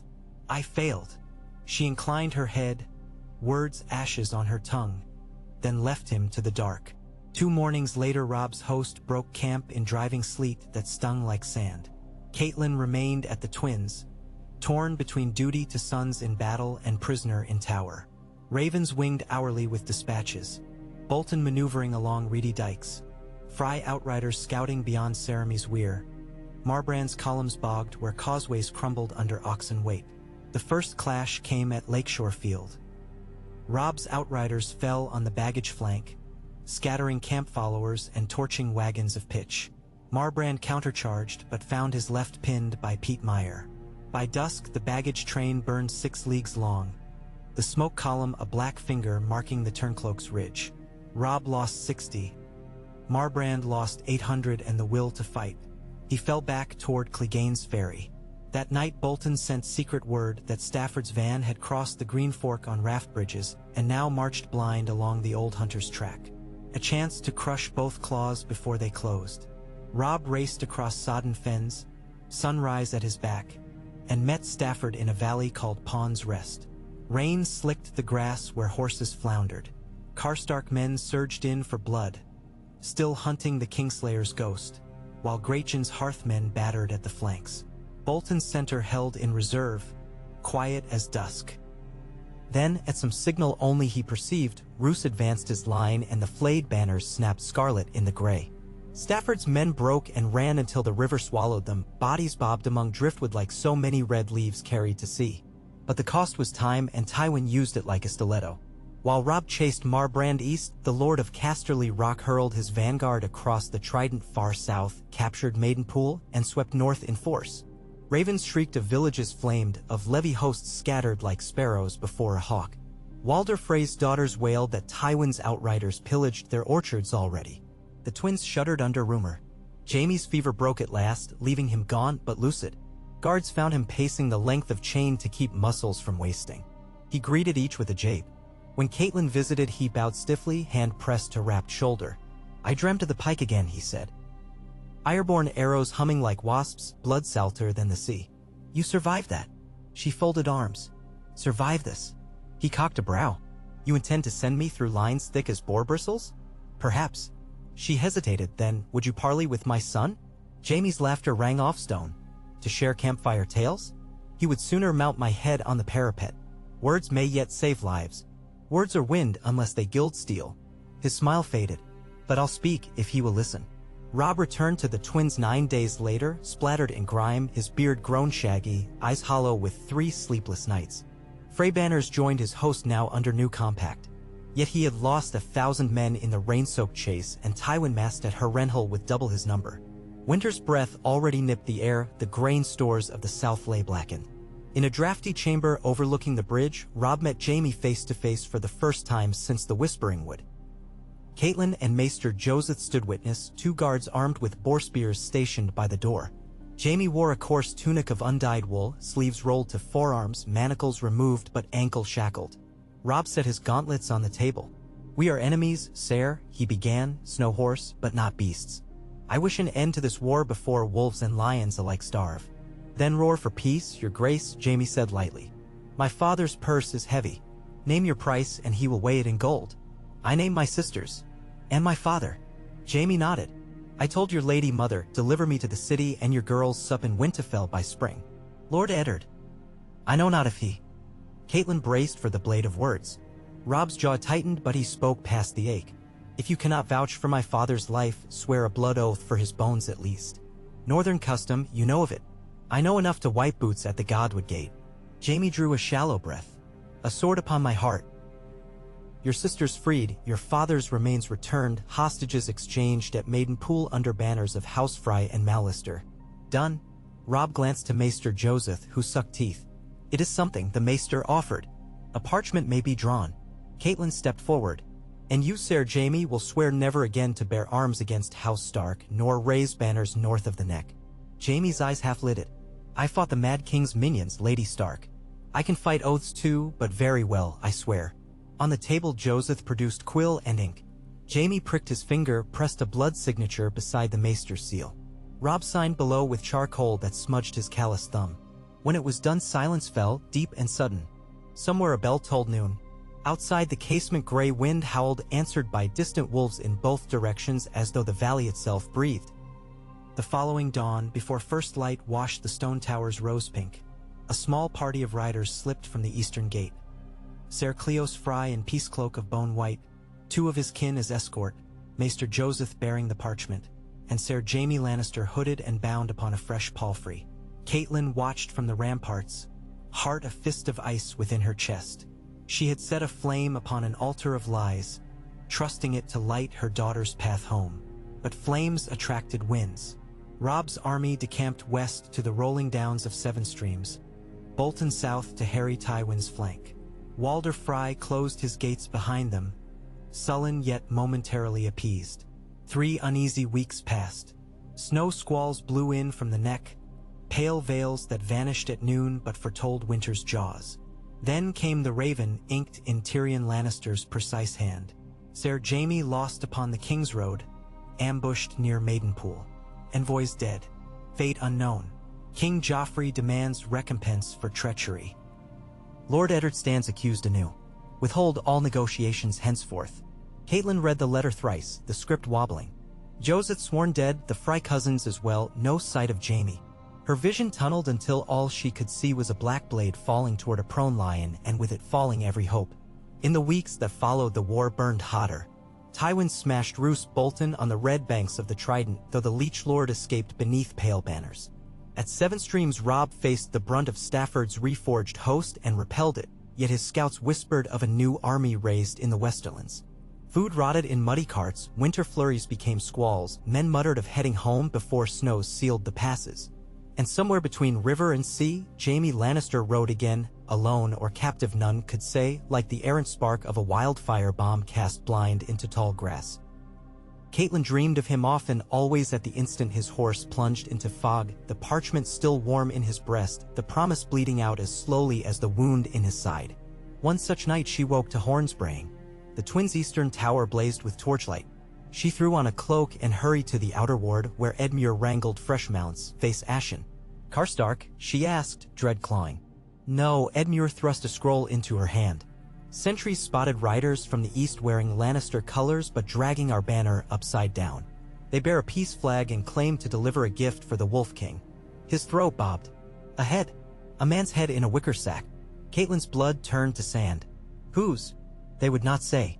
Edmure's eyes glistened. But the hair red, they said. Red as foxfire. Her knees buckled, the world lurched. Ned? Gods, not Ned. But her mind leapt to another red-haired man, the only one Queen's lair steel truly coveted. Despair warred with a perverse spark of hope. If Jaime were dead, Tywin would never send his corpse as parley. Yet the message could be trickery. She drew a breath jagged as broken glass. Bring the riders inside with 10 guards. The sack stays sealed until Maester Joseph returns from the field. She clutched Edmure's sleeve. And summon Lord Karstark. If this is his doing, we must end it. But Joseph lay dead, she remembered, and Jaime missing. The thought spiraled. War devoured healers first. By torchlight in the yard, she opened the wicker sack herself, lungs iron tight. The head rolled out upon damp straw, eyes closed, lips still forming the last shape they held in life. She wept, but not for her husband or for Jaime. The curls were auburn, yes, the face once comely, yes, but the features belonged to Ser Cleos Fry. Pinned to his tongue with a fishhook was a rag of map parchment. One life for oathbreakers. One lion yet roams. The debts are not paid. No sigil marked it, but the sigil was written in absence. She heard Robb's roar before she reached the hall. Karstark's name, bold and terrible, echoed as men dashed for arms. The Wolf King had spared the grieving lord once. A second mercy would cost his crown. Catelyn slipped away to the water tower. Jaime's cell stood open, straw scattered. On the flagstone outside, faint and rusty, was a boot print shaped like a lion's paw. The torch guttered as a cold wind howled through arrow slits. Somewhere beneath, the river chattered, gray and merciless. She recalled the stranger at the brook, his warning of venom. Jaime was gone, the wool bargain crumbling into dust. Yet still she could not hate him wholly, for her daughter's shadows danced within each heartbeat he drew. She pressed a palm to the iron ring set in the floor, felt it tremble as though echoing far-off hoofbeats. War rolled on. It would outlive them all perhaps, leaving only songs sung by broken men around guttering fires. But songs remembered sometimes what swords forgot. A mother's gamble, a king's rage, a promise written in blood that yet might steer generations. She closed her eyes, gathering the shards of resolve. Even broken oaths could cut. And somewhere a lion limped, chained not by iron but by the future he had sworn. If she could not steer the tempest, she would learn to ride its winds. Outside, horns continued to cry, the mourning of wolves, the laughter of crows, the triumph of lions, until dawn stained the battlements the color of old ruination. And the game, as ever, began anew. Cold dawn fog hung like ragged veils between the eastern towers. A brittle silence pressed on the twins, broken only by the creak of winch chains lowering Ser Cleos's headless body to the riverbank for a pauper's burial. Catelyn Stark watched from a narrow shutter slit as men in fry gray hauled the corpse away. Somewhere below she heard Edmure berating guards, ordering pikes doubled, torches trimmed, ravens loose toward every friendly rookery between Seaguard and White Harbor. But ravens could not mend what swords had hewn. Word of treachery galloped faster than any bird. By mid-morning the courtyard seethed. Karstark banners, gray suns burst on field of snow, had been spotted hugging the western palisade in a half-circle, 300 riders who refused Robb's summons. Lord Rickard himself bivouacked among them, silent as a monument, his men polishing. Axes already scarlet-flecked. Every hour new rumors sprouted. Karstark had taken 2 Fry boys hostage. Karstark meant to seize Jaime's head the moment it reappeared. Karstark had sworn oath to Tywin himself in a midnight rite. Each tale contradicted the next, yet fear fattened on the carrion of uncertainty. Robb convened council in the water tower, greatcoats thrown over damp leather. Floorboards quivered beneath marching boots outside and gray winds restless pacing overhead. Catelyn stood by a frost-rimmed arrow slit, listening as her son wrestled with a knot of knives. Lord Rickard must answer, he growled. First he defies my order at the cage, then he butchers envoys under my banner. I swear by the Hearttree. He has lost his sons, Great John boomed. Grief blinds sharper than lime in the eye. Give him passage home. Winter will cool him. Winter cools bones, not vengeance. Roose Bolton's calm voice slid between. Leave a cancer unchecked and you lose the limb. Edmure scowled. We cannot shed Karstark's strength, not with Tywin massing. Robb slammed a gauntlet on the map table, rattling pewter wolf markers. Strength that hacks at my own throat is weakness. I will not march south trailed by traitor knives. He swept his eyes over the council, settling on his mother. What would you advise? Catelyn had watched her father bind a saber wound once. He burned the flesh to save the arm. Speak to him first, she said. Alone. A king's justice weighs heavier when mercy has been offered. Robb nodded curt acceptance. Then pray he bends before the steel grows red. The council dispersed. Catelyn lingered behind, tracing rivers on the war map with a fingertip numbed by cold. Each bend of blue marked a site of grief, each black wolf tile concealed another burial mound. She thought of Jaime Lannister, last seen riding into fog under peace banners. If he was dead, the fragile promise for her daughters turned to smoke. If alive, somewhere between here and King's Landing a lion limped with carrion birds circling overhead. She left the tower to seek word from the gate. Outside, wind knifed up from marsh flats carrying the reek of wet straw and human sweat. Men sparred in the yard beneath half-frozen drizzle, Fry outriders throwing the axe with manic force, Stark levymen practicing shield walls while Robb-owned boys beat drums to keep blood moving. Yet at the perimeter no messenger approached, only the wind moaning. Inside the great hall, the Freys served bread baked with ash and onion. Walder's third wife offered Catelyn a trencher. She declined and moved on, boots clicking down a spiral stair toward the makeshift infirmary where wounded lay stacked like cordwood. Torches smoked, stinging, the moans of the dying rose and fell like surf. Catelyn paused beside a cot where the mottled knight Ser Parman Crane gasped with Araglas lungs. His glaze-eyed whisper trailed into silence as she touched his brow. Everywhere she turned, death perched like a half-seen raven. Near midday she climbed to the ramparts.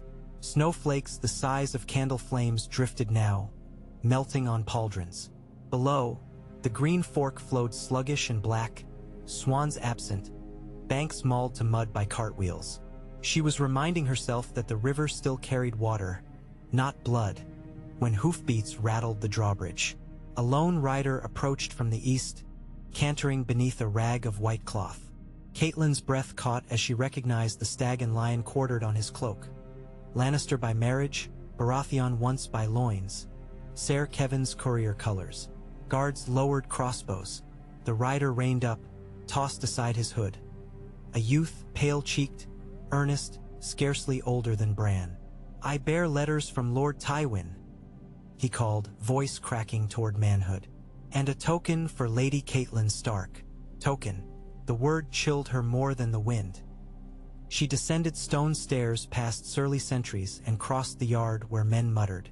The youth dismounted, unfastened an oilskin satchel, then knelt presenting a small wrought iron casket no larger than a book. Its hinges were sealed with a dollop of red wax bearing the lion's head sigil. "Lord Tywin bids that it reach the lady's hands unopened," the boy said. Catelyn studied the casket, black iron etched with faint traceries. She feared what weight lay inside. Silver ring, child's braid, or something grimmer. She thanked the boy, dismissed him to the kitchens, and held the box to her ear. Only silence. Back in her chamber she melted the seal with a candle stub, opened the lid. Within lay a single braid of auburn hair bound by pale blue silk. Her breath fled. Sansa's, she thought at once. Yet the strands seemed too dark, too coarse. Beside it a folded parchment. "Your lion lives. Our Lord of Lions wishes proof of good faith. Send the Kingslayer unharmed to Maidenpool by the feast of the Maiden's Tears. There we exchange hearts." Beneath, a wax impression of Tywin's signet and a second seal. A mockingbird. Littlefinger's symbol. Hands shaking, Catelyn sank onto the bed. Tywin and Baelish. Strange bedfellows, yet perhaps necessity-bred serpents. If Tywin truly possessed Arya or Sansa, the hair could be hers. Or it might come from any Auburn maid. She dared not swallow the bait on blind faith, but neither could she ignore the hook. Maidenpool lay leagues away, carved into Lannister-held coast. To send Jaime there meant chancing every road-blood hunter in the Riverlands, Karstark knives, Fry double-dealings, Bolton's quiet designs. But if it brought her daughters home, the door banged open. Edmure strode in, brows knitted. Karstark refuses audience. He sharpens axes and speaks only to his gods. Then Robb must act. She handed him the parchment. But he acts now also for his sisters. Edmure read, lips whitening. "Littlefinger, Seven save us." He schemes with Lannisters now. He schemes with himself. We must weigh the snare, not the bait. She stood. "Fetch my son."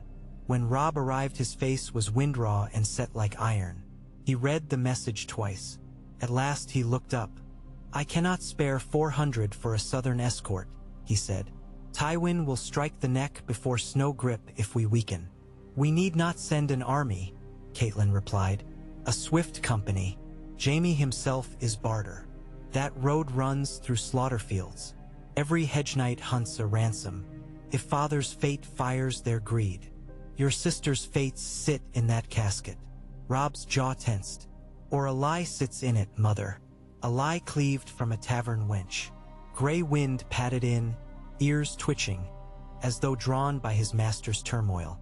The wolf nosed at the iron box, sniffed, then growled low.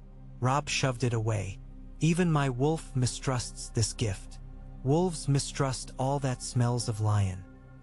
She met his eyes, unblinking. "But hope is a blade too. Dull it with distrust, it cuts nothing." Robb rubbed weary fingers over eye sockets. "Very well. We verify." He gestured to Edmure. "Ride to Seaguard. Inquire of Baelish's recent passage. Send ravens to White Harbor, ask Ser Roderick if Sansa's hair was cut at court. Every thread we can tug." Edmure nodded and departed. Catelyn exhaled, relief and dread entwined like briar. Robb paced, cloak swaying. "Meanwhile," he said, "I will judge Lord Rickard." That trial convened the next sunrise in the muddy outer yard, sky iron-gray. Soldiers thronged shoulder to shoulder, breath pluming. Karstark men formed a sullen knot near the gallows, Stark banners rippled opposite. Lord Rickard himself stood bareheaded in chainmail the color of dusk, eyes bloodshot hollows. He knelt when Robb approached, but his voice was steel. "I came to avenge my boys," he said. "You chained their murderer, yet still he lived," jested, boasted. "I could not stomach it." "You slew envoys sworn under my peace," Robb answered. "You broke your king's law." "I broke no vow of fealty. My oath was to House Stark, not Lion's spawn. Then you forswore it when you spilt Cleos Frey's blood and brought war within my banners. Stand and hear judgment." Karstark rose. Snow dotted his black beard. "Judge then, but know this, each Karstark blade you dull makes room for a Lannister edge. When winter gnaws your throat, remember my sons screaming in the Whispering Wood." Catelyn's heart hammered as Robb reached for the great sword, ice forged anew after Ned's breaking by Joffrey. It gleamed a ghostly gray, wide as a man's palm. 2 guards seized Karstark. No one stepped forward to speak for mercy. Robb hesitated half a breath, then brought the blade down in a single clean stroke. White vapor blossomed where warm blood met snow. Silence swallowed the yard. Gray wind howled once, low and mourning. When it was done, Robb turned to his mother. In his eyes, she saw the boy he had been slipping further into shadow. "Justice," he said, voice raw. "Yet each head I take cleaves another piece of me." Catelyn touched his arm. "The realm forges kings in fire. Keep your heart from ash." Robb shook off her hand gently. "Help me, then." He lowered his voice.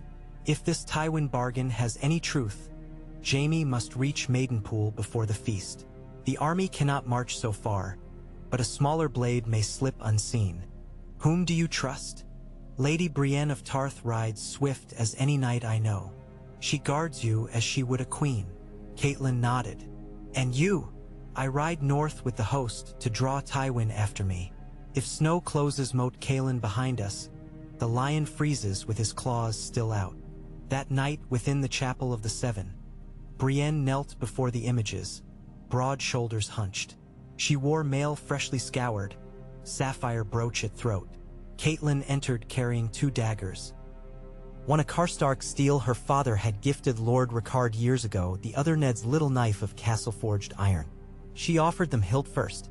"For the road," she said. 2 blades for 2 fates, one owed, one hoped." Brienne accepted them solemnly. "I will see the Kingslayer delivered, my lady, or die." "See yourself live," Catelyn replied. "My daughters will need swords after the war too." The escape unfolded in hush. At second cockcrow, Brienne and Jaime were escorted down a back stair to the muddy postern by the river.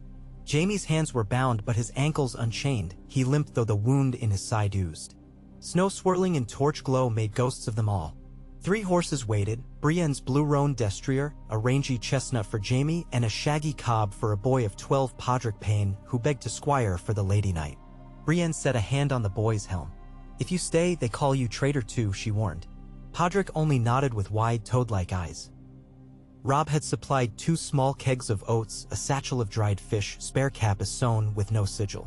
He stepped from the gatehouse now, a tall shadow. "Ride light," he murmured to Brienne. "Avoid main roads. The ferry at Lord Harroway's town still runs. Cross there, keep south of the King's Road until Maidenpool roses bloom." He turned to Jaime. "Remember your oath." Jaime met the young king's stare. "Storms will test it. I pray my horse swims." Snowflakes settled on their shoulders like silent benedictions. Brienne mounted. Jaime followed with stiffness that drew a hiss of pain. Podrick scrambled up last, clanking. The river gate yawned. For an instant Catelyn glimpsed the 3 shapes framed by dark water and drifting ice crystals, like pieces on a Sivas board flicked into night. "May the old gods guide you," she whispered. The gate thudded shut. They rode east by moonless dark, along cart tracks crusted with freeze-thaw ruts that rattled bones. Jaime's fever returned, draping him with cold sweat. Twice he listed in saddle and Brienne's gloved hand shot out to steady him. At dawn they forded a half-frozen stream, its black water threading like mirror glass among reeds. Brienne washed Jaime's wound with spirits. He clenched teeth and quipped a jest about maidens drunk on gall. Podrick made a strangled noise, unsure whether to laugh. By second night they bivouacked in a hollow beneath leafless willows. Jaime dozed tense, sword laid across knees though wrists still bound. Brienne kept first watch, moon turning her mail to frost gleam. Once she heard hooves distant, muffled, patrols on the King's Road perhaps, or huntsmen from Harrenhal. She rose, placed a hand on the Kingslayer's shoulder. Strangely gentle. He woke at once, eyes catching starlight. "Dream I died again?" he asked hoarsely. "You dream of too many deaths," she said. "Only mine seems to linger. Hold fast. Your life now pays for girls' freedom." He studied her broad planes of face. "You would trade a realm of war for 2 girls?" "For honor," she corrected. "And for my lady's tears." A silence stretched. Snow whispered down around them. Morning sun broke weak through cloud. They pressed on through bog valleys where frost maple branches drooped. Jaime's color improved though his breath still whistled. He spoke little, Brienne less. Podrick tried conversation about cheeses in Maidenpool but fell quiet after Jaime threatened to make cheese of him. By the 5th day they reached the ruins of Derrytown. The keep's scorched walls loomed black against snow. Raven feathers littered the yard, carrion birds had feasted here recently. Brienne dismounted, leading the horses past toppled siege engines. Jaime leaned in saddle staring at charred beams. "Your work?" Brienne asked. "Mine?" "I was busy bleeding past the twins. They found corpses stacked in the great hall, Northmen, Freys, and flayed men flung together like cordwood. Someone had hacked off hands to tally kills." Podrick gagged. Brienne's jaw hardened. "We ride on," she said. But Jaime halted by a body wearing wolf badge hacked across the chest. Something glinted near broken fingers, a ring of gold sculpted as twinfish. Jaime knelt stiffly, prying it loose. "My cousins," he murmured. "Ser Aaron Serret. He married a Tully girl, if memory serves." He wiped mud on his sleeve, slipped the ring into his belt. "Seems dragons aren't the only things that leave ashes." Brienne watched him, unreadable. They rode out. Snow deepened in drifts, slowing them. They skirted Harrenhal 20 leagues off, smoke columns staining sky. Brienne glimpsed outrider banners with flayed man and lion, but patrols did not pursue. At dusk they reached the ruin of Inat the Kneeling Man. Inside the shattered taproom 3 broken stools remained. Brienne barred windows with planks, lit a small fire. Jaime dozed near hearth, cloak pulled high. Podrick fetched snow to melt for broth. When Brienne sat, cleaning dried blood from the Karstark dagger, Jaime stirred. "Why do you bear the blade?" he asked. "It honors the dead." She paused. "And cautions the living. Karstark would laugh to see it guard me. He sees nothing now." He grunted. "Your honor outruns sense. If Tywin sets ambush at Maidenpool you die for naught. Then we die honored." Jaime gazed into flames. "Honor is smoke. It slips through fingers." Brienne glanced at bound wrists. "Yet smoke may choke the breath of cowards." He barked a laugh that became cough. "You trade just like a hedge knight. Where did you learn?" "From men who scorned my knighthood." Sharp tongues cut both ways. Podrick returned with broth smelling of onions and dried eel. He ladled portion to Jaime, who sipped, eyes closing. For a time the only sound was crackle of greenwood. Outside, wind howled through gaps in roof. Somewhere a nightjar shrieked. The next morning hoof prints crisscrossed the yard, fresh, maybe hours old. Brienne rolled out before dawn, blade drawn, scanning treeline. No sign of riders but faint ash where a pipe had been dumped. She roused the others. They broke camp quickly. They followed deer trails, hugging stream beds, often dismounting to lead horses through thickets. By noon they heard horns, distant but relentless, as if hunting party flushing game. Brienne veered southeast. In late afternoon, a flight of quarrels hissed from snow-laden pines. One buried in Jaime's cloak. He shoved Destrier behind a tree. Brienne drew Valyrian-edged longsword gifted by Robb, Keeper, in black scabbard. She scanned slopes, shadows darting, 5-6 figures wearing muddled sigils. Sellswords. The skirmish was swift and savage. Brienne moved like winter gale, blade flashing red then white, carving arcs in falling snow. Podrick loosed 2 arrows, missing once, striking thigh the next. Jaime, bound, ducked behind a fir trunk and shouted taunts that drew a crossbowman close enough for Brienne to hamstring. The sellswords broke, leaving 2 dead and 1 crippled. Brienne knelt by a corpse, ripping patchwork surcoat. A red apple quartering a black lion. Fossoirs, she muttered. Tyroshi sell spears in Tywin's pay. Jaime leaned on tree, chest heaving. They smell ransom. They smell failure now. She wiped blade on snow. Podrick retrieved bolts, trembling. Lady, what if more come? Then we keep riding. Jaime extended his wrists. Unbind me. Next time I may swing too. She considered. You swore no arms against Stark. Stark isn't here, he said. And Sellsword's loyalty shifts faster than my scars. She cut the rope. He flexed blood-starved fingers, eyes gleaming.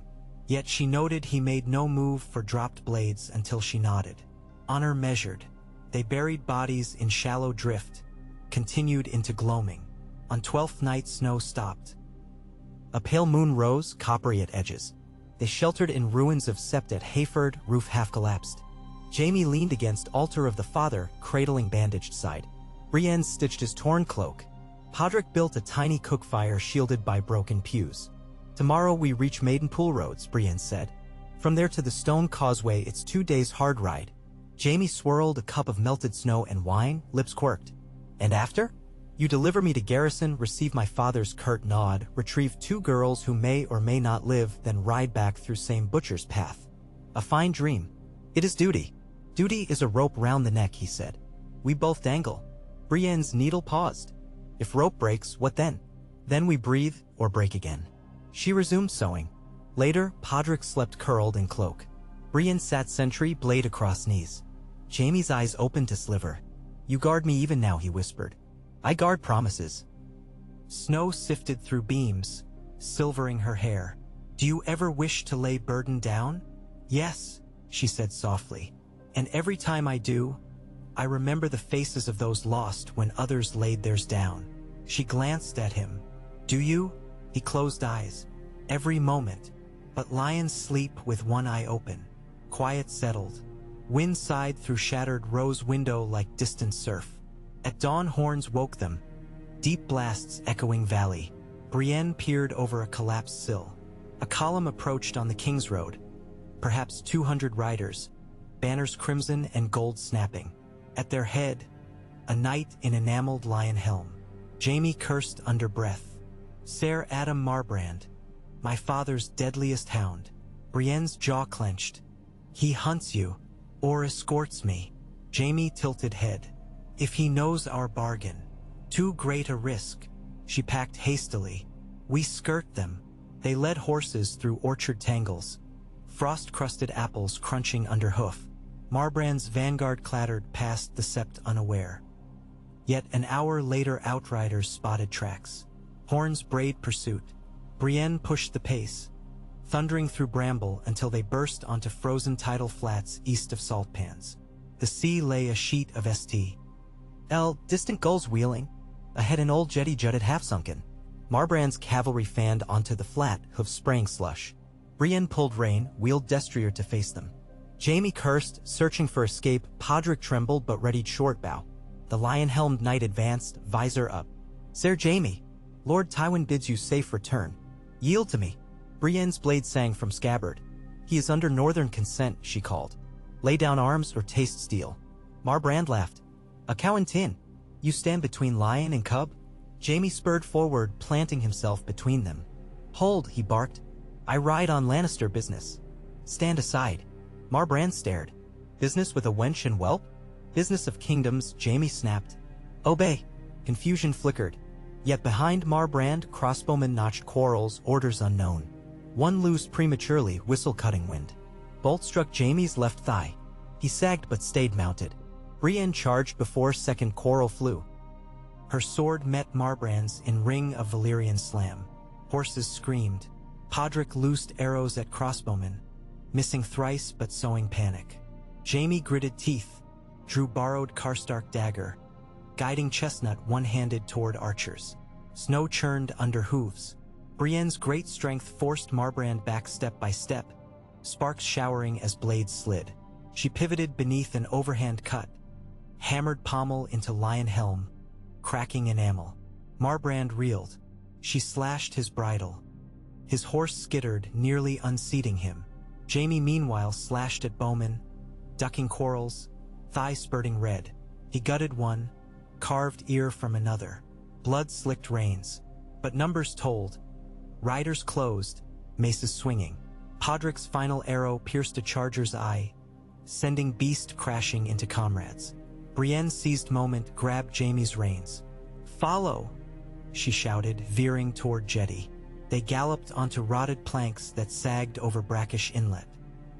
Saltmarsh stretched beyond, dotted by black pools glazed with fragile ice. Crossbowmen dared not fire lest they pierce comrades. Marbrand cursed, reforming line. Brienne spurred onto ice. Destria's weight cracked surface but held. Jaime followed, chestnut slipping. Podrick's cob lagged, hooves spinning. Knights halted at ice edge, wary. Brienne urged further until water seeped through fissures. Marbrand raised crossbow, but Jaime reined about, hurling dagger. It spun end over end, lodging in Archer's shoulder. The bolt flew wild, grazing Podrick's helm.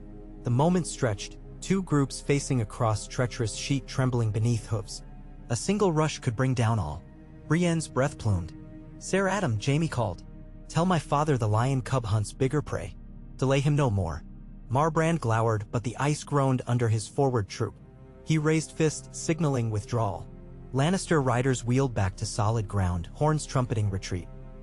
Brienne nudged Destrio onto a ribbon of firm ice, guiding across mire to scrub pine shore. They collapsed among reeds, horses lathered, riders shaking.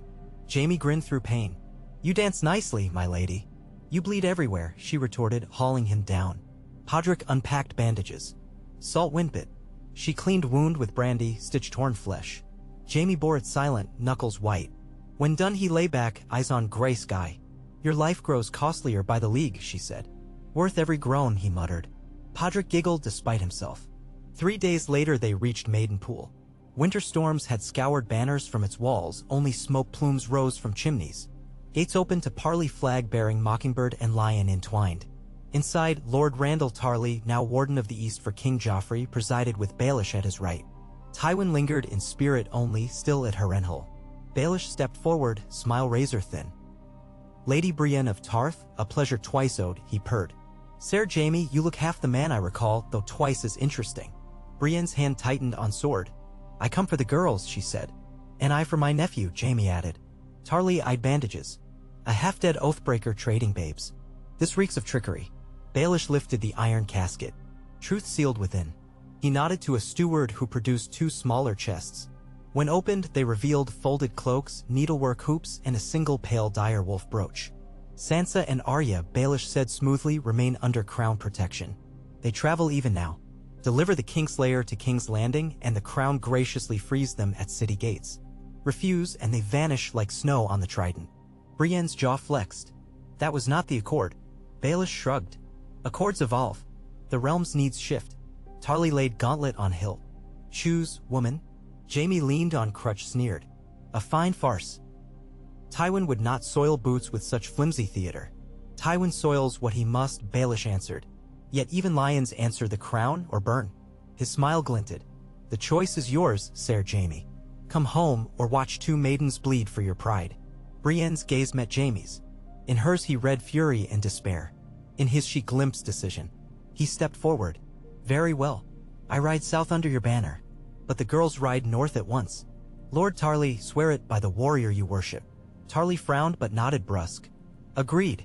Baelish's eyes slitted, then sparkled. A generous lion. He clapped. Fetch quills.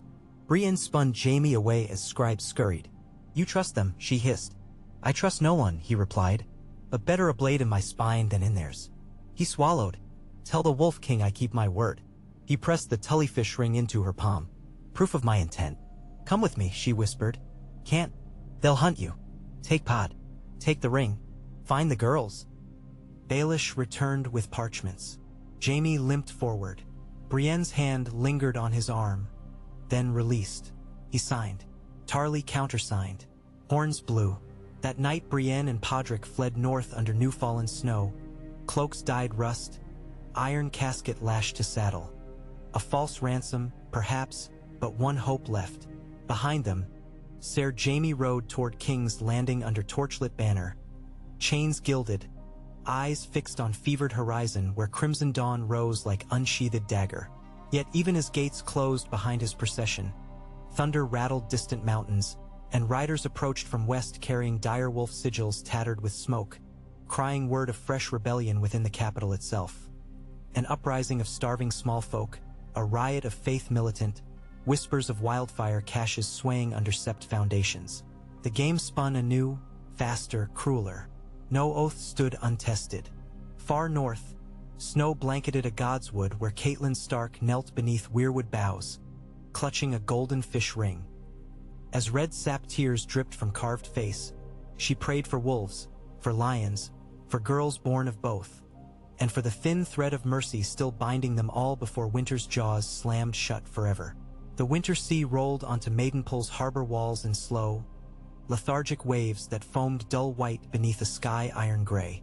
A raw wind keened through half-repaired crenellations, whipping pennants that bore a red-crowned stag sewn beside a golden lion, the sigil of a king who did not rule the hearts of his people and of a lord whose coin ruled everything else. In the yard beyond the gates, Ser Jaime Lannister dismounted stiffly, boots squelching in muck. Every joint sparked with pain now that the long ride was done, but he hid the tremor behind a smile, for a smile was a visor no one could lift. 3 gold cloaks advanced to claim his reins. Their captain bowed, stiff and wary, as though the Kingslayer's very breath might cut. Jaime recognized the posture. Respect born of legends told around campfires, not of anything he had done lately. Let them keep their ghosts, he thought. Ghosts were the only banners still unfurled for him. Hot water and a feather bed were coins enough for pride tonight. But the feather bed did not come. Instead, the captain led him past stables that reeked of wet straw and horse piss to a squat tower whose arrow slits stared seaward. Inside, torches guttered in brackets, throwing frantic shadows across damp walls. At the top of a spiral stair waited Lord Randall Tarly, helm under arm, a face hewn by harsh winds and harder discipline. Tarly's eyes took Jaime's measure as one might assess the edge on a sailforge blade. "Sir," Tarly greeted, voice clipped. "His Grace commands that you lodge here until the escort for King's Landing is prepared." Jaime arched a brow. "I did not ride half the realm under flag of truce to chill in seaside oubliettes. This tower is no dungeon, merely a precaution." Tarly stepped aside. "You will find braziers, food, and wine. And chains." Jaime flexed his wounded thigh, the fresh stitches screaming. "Only your honor," Tarly answered, turning on his heel. Honor again. A joke too bitter even for Jaime, who had once measured the world by the length of a tourney field and found it simple. These days every oath braided itself into a noose. He allowed the guards to lead him into the antechamber. A bucket of steaming water waited near a narrow cot, along with bread trencher, wedge of hard maiden's kiss cheese, and a flagon of Dornish red. Better quarters than many lords enjoyed of late. He sloughed filthy cloak and eased down to unlaced boots. Pain knifed through his thigh at each tug. Outside, gulls cried like lost children. Jaime poured wine, grimaced at its thin sourness, and drank anyway. With the second swallow he felt warmth spread through veins chilled by salt air. He tugged dagger, the cheap Karstark blade, from belt and set it on the table, studying its notched edge. The dagger had saved him more than once, though no doubt Lord Ricard's ghost would delight in its present employment. Jaime imagined Catelyn Stark's hard gaze when she had pressed the blade into Brienne's hands, imagined her prayer that it never turned against a wolf. Well, the realm's dice rolled stranger fates, sometimes the same steel-guarded prey and hunter alike. He bathed in water gone lukewarm, scrubbed off crusted mud and dried blood, then eased onto the cot and let darkness claim him. Sleep came like a thief, stealing hours without dreams. When the shiver of dawn's steel blue pried his eyes open, Randall Tarley stood by the brazier, gauntlet fists warming. Jaime reached instinctively for the dagger. It was gone, belt gone too. Tarley noticed the twitch of his hand and nodded to a stool where blade and scabbard lay folded in cloth. "We polish guests' arms," he said dryly. "Even treacherous northern steel." "Is that courtesy or caution?" Jaime swung legs to floor, wincing. "Both. You ride within the hour. I trust you can sit a horse. I can dance on the ramparts if need be. Has my lady knight departed?" An hour before cockcrow. Tarley's shadow leapt huge on the wall as he stepped closer. "I have a message to convey. Privately." Jaime lifted brow. "Speak." "Lord Tywin marches within a fortnight. He has taken Harrenhal and rides east with 20,000. The realm splinters. If you mean to secure those girls' release, do it swiftly." Jaime barked a laugh. "Is that a threat, sire?" "Caution." Tarley's voice carried the certainty of a man who sharpened virtue like a blade. "Should the capital fall into chaos, even lions may be quartered for meat." Jaime sobered. Chaos has eaten half the lion already. He thought of Joffrey, crowned and coddled, but every whisper from court said the city boiled under famine, faith militant riots, and wildfire rumors. Tommen, too gentle for a throne. Cersei, dangerous as wildfire itself, yet cornered beasts often burn their own dens. "I will ride," he said, "but I'll not chain myself to a cart." Tarley dipped head. "No chains. 200 gold cloaks, 40 reach lancers. Enough to sweeten the road." Jaime stood, battling a wave of vertigo. Sweet as leech leavings. But he washed sore thigh in ointment, cinched mail shirt, donned a fresh cloak dyed the sober crimson of House Lannister stripped of its gilding. He strapped the Karstark dagger inside boot, let them polish the scabbard, and followed Tarley down the spiral. A drizzle fell as they mounted in the yard. Jaime's new horse, a stocky dapple gray named Quiet, tossed head but bore his weight without complaint. Columns formed, hooves splashing through puddles, banners furled. At the gatehouse, Baelish appeared, deep in sable riding cloak, mockingbird clasp winking. "Sir Jaime." His smile held a knife's edge. "I envied your Maidenpool lodgings nicer than King's Landing of late. Food riots are so tiresome. Perhaps feed the poor, Peter." Baelish laughed. "Feed them today and they riot for cream tomorrow. Better to give them a spectacle." He leaned closer. "Word of your safe return will calm the city briefly. Make sure you arrive breathing." "I'll leave the throat slitting to professionals," Jaime said, nudging Quiet forward. He did not glance back as the portcullis rose and the river road stretched pale under leaden skies. Brienne of Tarth felt the hard sting of salt spray on her cheeks as the ferry shoved off Lord Harroway's crumbling pier. Ice sheets floated down the Trident, crunching against the hull, white shards swirling. Podrick stood near the rail clutching the iron casket, eyes wide at the river's breadth. On deck, Brienne checked tack, ensuring the Blue Roan and Podscob were secured against pitching deck. Sailors avoided meeting her gaze, crossing themselves as if she were some foreharbinger of storm. She wore a plain cloak now, no sigil, but giantbane rumors sprouted faster than winter rye. She reminded herself of the road behind, the thrum of crossbow string near her ear, the hiss of snow across broken shields, the tremor in Jaime's voice when he climbed into Tarley's custody. She had not wanted to leave him, not after seeing pain flash behind his jests, but oaths bound her, and purpose sharper than swords, find the Stark girls. Without hostages, Catelyn's heart would crack. Across the deck, Podrick cleared throat. "Milady? Speak up," she said. "The men say the Silent Sisters found a girl's body near Rosby, red hair, maiden cloak." He swallowed. "They say it might be Lady Sansa." "Rumors." She kept her voice calm. "Do not carry them as truth. But if it is it, then we bring her home regardless," Brienne said, though dread curled like smoke inside her breast. She had seen too many bodies misnamed. Hope and grief mingled easily in war, twisting into lies men clutched like driftwood. The ferry scraped against the opposite bank by dusk. They rowed east, avoiding the King's Road, skirting abandoned hamlets where smoke curled from chimneys nonetheless. Squatters or deserters playing farmer until the snow deepened. At a crossroads shrine vandalized with 7-pointed stars etched upside down, Brienne found a half-starved Septon who claimed he'd seen a little wolf girl near Duskendale. Thin as a willow switch, eyes hard as winter. Arya alive? The tale tasted of ale fumes, but Brienne pocketed the clue. They rode on. Days passed in a blur of frost-rimmed nights and cautious dawns. Brienne spoke little, conserving strength.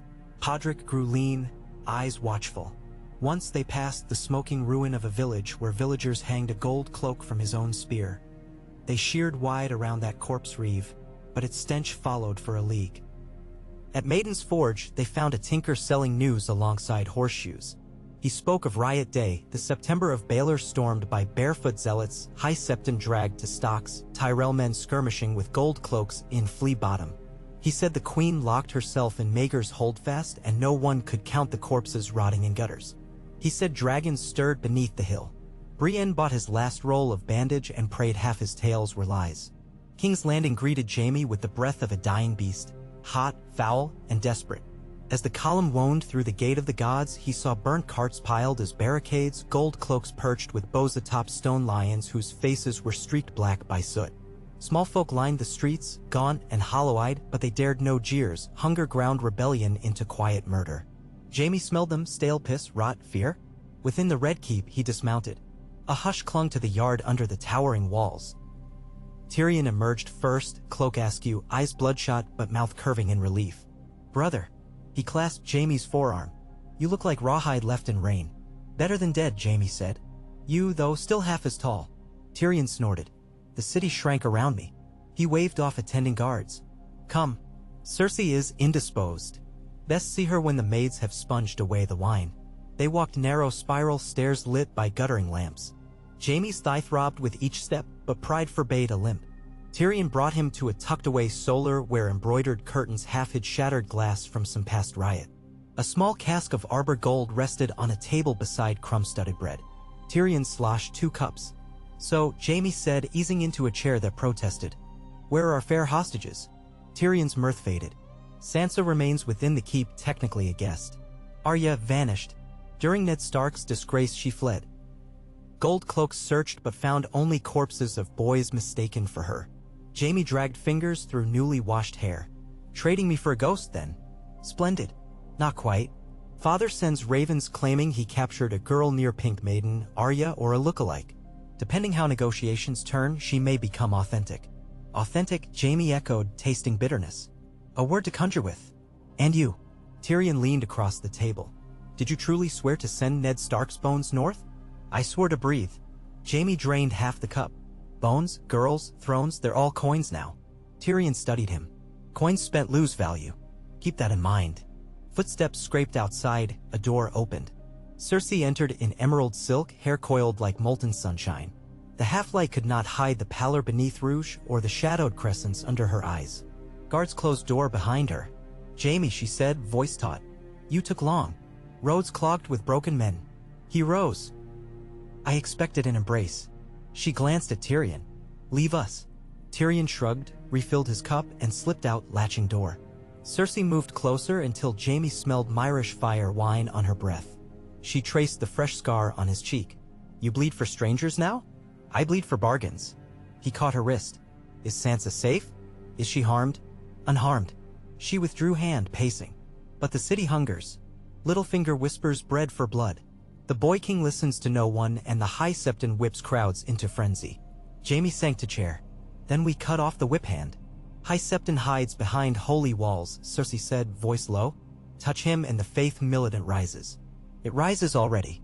Jaime eyed the shattered pane. "We need subtlety." "Not your forte." She bristled, but before she could retort, distant bells clanged. A dull roar swelled outside, like surf battering cliffs. Tyrion burst in. Small folk stormed the granaries. Clegane reports torches near the Dragon Gate. Cersei's eyes flashed. "Send red wine crossbow." "He's dead," Tyrion replied. "Trampled last riot." Jaime rose, joined screaming. "Call the king."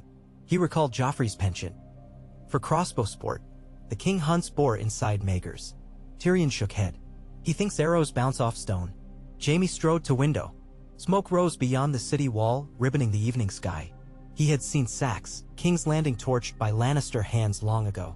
But now the flame licked within, gnawing its own entrails. Where's father? Jaime asked. Marches on the Trident, 7 days distant, Cersei said. Then we hold. Jaime turned. Summon Ser Marin. 10 Kingsguard at the granaries, show the banners, part the crowd. Open stores for measured ration. Bread buys more than swords. Tyrion's brows rose. Humanitarian Kingslayer? Truly the road changed you. Road hardened sense, Jaime said. He limped toward door. And sense feeds armies. He glanced at Cersei. You come. She hesitated, eyes darting to her reflection in cracked glass, then nodded. Together they descended, mustering men. As torches marshaled in the yard, gold cloaks formed ranks under desperate sergeants. Jaime watched them, noting fear behind helms, hunger behind fear. He drew breath. Hear me. His voice carried, tempered steel. The lion feeds his own pride first. Bread will be weighed fair. Anyone taking more hangs. He let promise hum. But any man who harms the innocent hangs higher. Murmurs rippled. He mounted quiet once more and led column out the gate.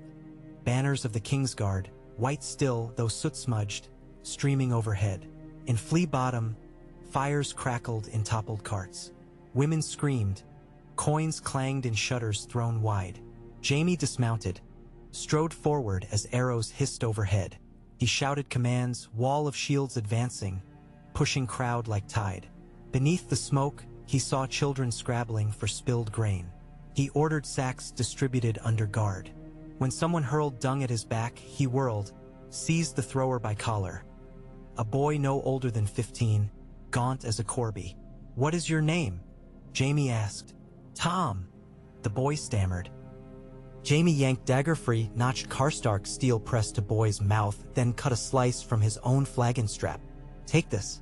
He shoved leather pouch of coins into Tom's hand. Buy bread for these urchins. Steal and I carve your ears? The boy fled, coins jingling. Jaime turned to see gold cloaks gaping. He sheathed blade, ignoring pain. For an instant faces in the crowd softened, suspicion dulled by surprise. By moonrise the granary fires were snuffed, stores locked, guard rotation set. Jaime staggered back uphill of Rhaenys, muscles screaming. He found Tyrion on the ramparts, staring at wildfire green glimmer along the river, stockpiles from the last siege, still lurking. Will bread be enough? Tyrion asked. No, Jaime said, but one night without flames buys time. Tyrion raised cup. To tomorrow's flames. Jaime half smiled, took cup, drank. Northward, Brienne and Podrick reached Maidenpool's outskirts under cloak of storm. But the gates barred them. Quarantine, guards claimed winter fever. Brienne bribed a stable boy for rumor. The Kingslayer had arrived safely, but 3 nights past the city rioted. High Septon denounced the queen, and Baelish vanished like a weasel. No word of Stark girls. They camped in a disused sheepfold by beach. Storm waves pounded shingle, wind flung sand like grit. Brienne spread the iron casket on blanket. Podrick fetched knife, pried open lid. Inside lay braided hair still, but beneath it now a folded scrap of parchment sealed with gray direwolf. Brienne's breath caught. She broke seal. Ink swirled in a hand she knew, Catelyn Stark's firm script. Find the sisters at Storm's End. Davos loyal. Ride west before snows seal the marches. Trust no banners but wolf or onion. The letter bore no date. Could be days old or moons. She reread. Storm's End? That castle stood in ruin of late, garrisoned thin by King Stannis' remnant. Rumor said Stannis himself vanished into snow beyond Winterfell, some dark magic quest. Yet Davos Seaworth had served him once, an honest man, if tales held. Brienne folded note. We ride. West? Into Storm. Podrick's teeth chattered. Storm will hide us. She packed casket with hair. And if Lady Catelyn writes truth, hope waits there. They broke camp before dawn, riding narrow coastal track beneath cliffs that dripped salt tears. Sea wind cut, but behind them Maidenpool's watchtowers faded. Each hoofbeat carried them deeper into uncertain dark. Far north, Robb Stark's host reached Moat Cailin as snows thickened to knee-deep drifts. The ruined towers loomed like wolf-gnawed bones jutting from White Shroud. Robb ordered camps pitched beyond arrow range. Ravens perched on battlements, croaking warnings. Within, Ironborn held fast, thrice reinforced since Theon Greyjoy's folly. Marsh sucked at siege ladders, freezing nightly, thawing by noon, a wall of mud and blood. Bolton rode into camp, cloak-crusted with frost. Flanking approach fails, he reported. Ice floes break rafts, pitch sinks in slush. Robb stared across frozen bog. We starve them. They store salt pork, Bolton said. And we starve first in this mire. Gray wind paced, hackles raised. Robb clenched gloved fists. Then a spear point, he said. A stealth breach. 10 spears under darkness. Bolton's pale eyes glittered. Choose men you can lose. I volunteer, my bastard. Robb hesitated. Rumors clung to Ramsay Snow flaying sadism. Yet skilled in knives. Take him, Robb said. But Theon Greyjoy comes out alive. He answers to the king. Bolton bowed. As you command. That night, as boreal lights flickered green and violet across the sky, Ramsay led shadows across iced moat. Wind-masked clank of scale armored boots. Dawn found the towers strangely silent. No horns, no arrows. Robb, wary, rode to forward ridge. Bodies hung flayed from parapet, iron-born banners sewn to their skinned backs. Ramsay emerged on gatehouse, smiling with crimson hands. Moat is yours, your grace, he shouted. Robb's stomach clenched. He saw Theon bound below, alive, but fingers mangled bloody. Snow fluttered around the bastard's grin like white petals. Bolton approached, voice low. Victory, my king. We hold the neck. At what cost? Robb whispered. The flayed man pays in fear. Bolton's pale lashes drifted snowflakes. Robb ordered Theon chained, moat occupied. But the howls of dying men echoed through ruined stones long after. Gray wind prowled restlessly, refusing meat. In dreams Robb saw skinless faces staring from moonlit water, accusing. When ravens next flew, one bore Baelish's sigil to Bolton's hand. He read in torchlight, stags and lions soon circle. North must bend or break. Arrange meeting, flayed banners may yet find wine at the Dreadfort feast. Bolton smiled faintly. In King's Landing, Jaime stood before the Iron Throne where Prince Tommen perched, legs swinging, a velvet cushion beneath him to add height. Cersei hovered behind, crown askew. Grand Maester Pycelle read a proclamation. The Kingslayer pardoned to resume seat of Lord Commander, and tasked with quelling faith militant outrage. Cheers from assembled lords sounded thin. Peasants were barred today. Afterward Jaime knelt beside Tommen, whispering counsel about mercy and measured justice. The boy nodded vigorously, eager for praise. Cersei watched, arms folded, suspicion warring with admiration. That night, Jaime patrolled streets armored in white enamel chafed by fresh polish. He carried torch, gold cloak, ranks flanking. The smell of stew drifted from alley kettles. Small folk edged back, eyes wary. He thought his presence sowed calm. Then beneath a shuttered arch, he glimpsed a starving woman cradle a corpse of child. She looked at him with eyes too exhausted for hate. When moon lay high, he returned to Tower of the Hand. Tyrion sat by brazier, drafting letters. Ravens to Dorne, Tyrion said. Martells may yet join if we promise Myrcella's hand. Dorne hates us, Jaime replied. Hate cheaper than war, Tyrion said. Jaime sat, rubbed thigh. Time grows thin. Stormborn dragons gather cell sails in the east, and Bolton bleeds the north. If father does not break them soon. Tyrion finished letter, sanded ink. Perhaps winter will. Jaime wished for wine but drank water. Winter devours indiscriminately. Tyrion's mismatched eyes glimmered. Then we must teach it manners. On the march to Storm's End, Brienne lost Podrick's trail in a blizzard. One moment he rode behind. The next he vanished into swirling white. She spent hours shouting, searching hollows where snow formed ridges like grave mounds. Dusk bled violet when she found his cob, reins trailing, near a frozen creek.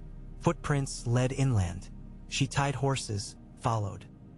Podrick lay at base of an oak, ankle twisted, clutching casket under cloak. Face pale, lips blue, but eyes brightened at her approach. Thought I lost you, Brienne murmured, hoisting him gently. Wouldn't lose the treasure, he rasped. She half carried him to a hunter's lodge discovered by luck, a moss-draped ruin with hearth still intact. She kindled fire, set snare for rabbits, bound his ankle. Snow hammered roof, wind roared.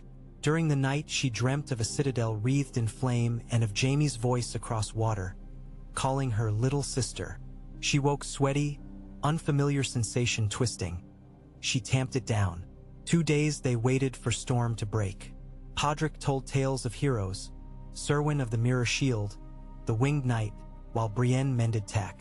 At dawn of third day, hoofbeats thudded outside. Brienne seized sword, eased door open. For men in dirty cloaks circled lodge, crossbows cranked. On their tabards, a yellow field quartered by Red Bend. Clegane's kennel once, now mercenary.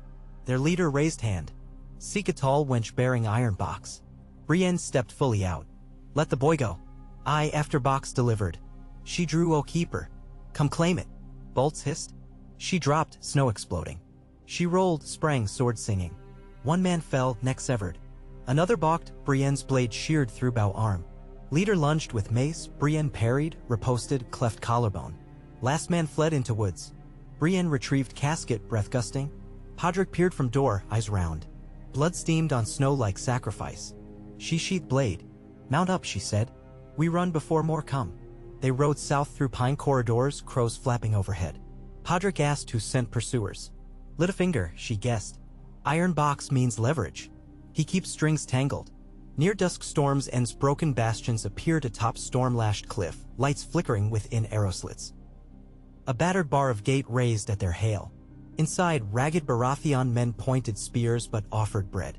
Brienne asked for Davos Seaworth, a one-eyed sergeant led her across muddy Bailey to a low hall where a fire roared. The Onion Knight rose from bench, gray-streaked beard, weary eyes kindled at sight of visitor. Lady Brienne, he said, by the seven you stand like a tower. She bowed. I bear letters from Lady Stark. She speaks of the wolf girls. He gestured to bench. Speak, and may gods grant we still salvage innocence from this ruin. Brienne passed him Catelyn's note, the iron casket. He opened lid, examined braid, sighed. Arya passed through these halls months ago, he said. Dressed as cabin boy, fierce as any cell's word. She sailed north with John Connington's brig. But Sansa he swallowed. No word. The hair is lost in bramble. Hope slumped, but Brienne squared shoulders. Then we hunt bramble. Davos met her gaze. Winter closes seas. But I know smugglers who slip cracks. If Stark pledges friendship when snow melts, we'll search every sister island. Brienne nodded. And lions. Lions bleed in their own den. Davos's mouth twisted. Dragon Queen lands soon, they say. The realm quakes. Thunder boomed, shaking hall. Podrick crept nearer fire. Brienne felt the weight of steel at her hip. Where there is quake, stones unseat tyrants. Perhaps girls can step through. Davos poured ale. To that day. They drank. In King's Landing, Jaime strode along the Blackwater parapet where wildfire jars sat under canvas. Moonlight shimmered on river, ice floes catching jade glow. A hooded figure waited at tower corner, Varys, robes heavy with winter lining. Lord Commander, the spider greeted. I hear you quieted rage in Flea Bottom. Quieter than a pyre, Jaime replied. Your whispers fan flame or damp it. Which tonight? Merely a breeze. Varys's eyes glimmered. The High Septon plots to crown a new king chosen by the seven, one knot of lion blood. His followers arm under silent vows. Let them pray, Jaime said. But they sharpen daggers.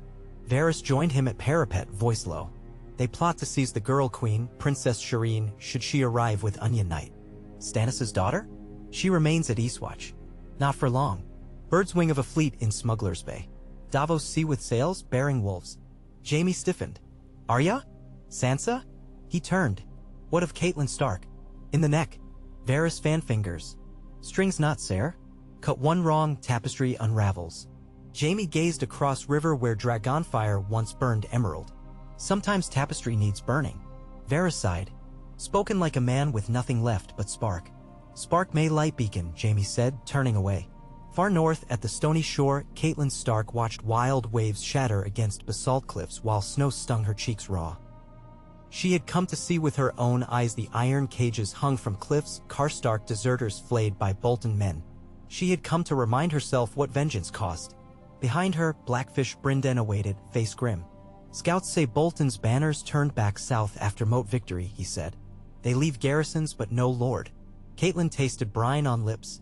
Ramsay's work softens hearts to accept any peace that ends flaying. She touched for collar. Roose plays long game. Brynden nodded.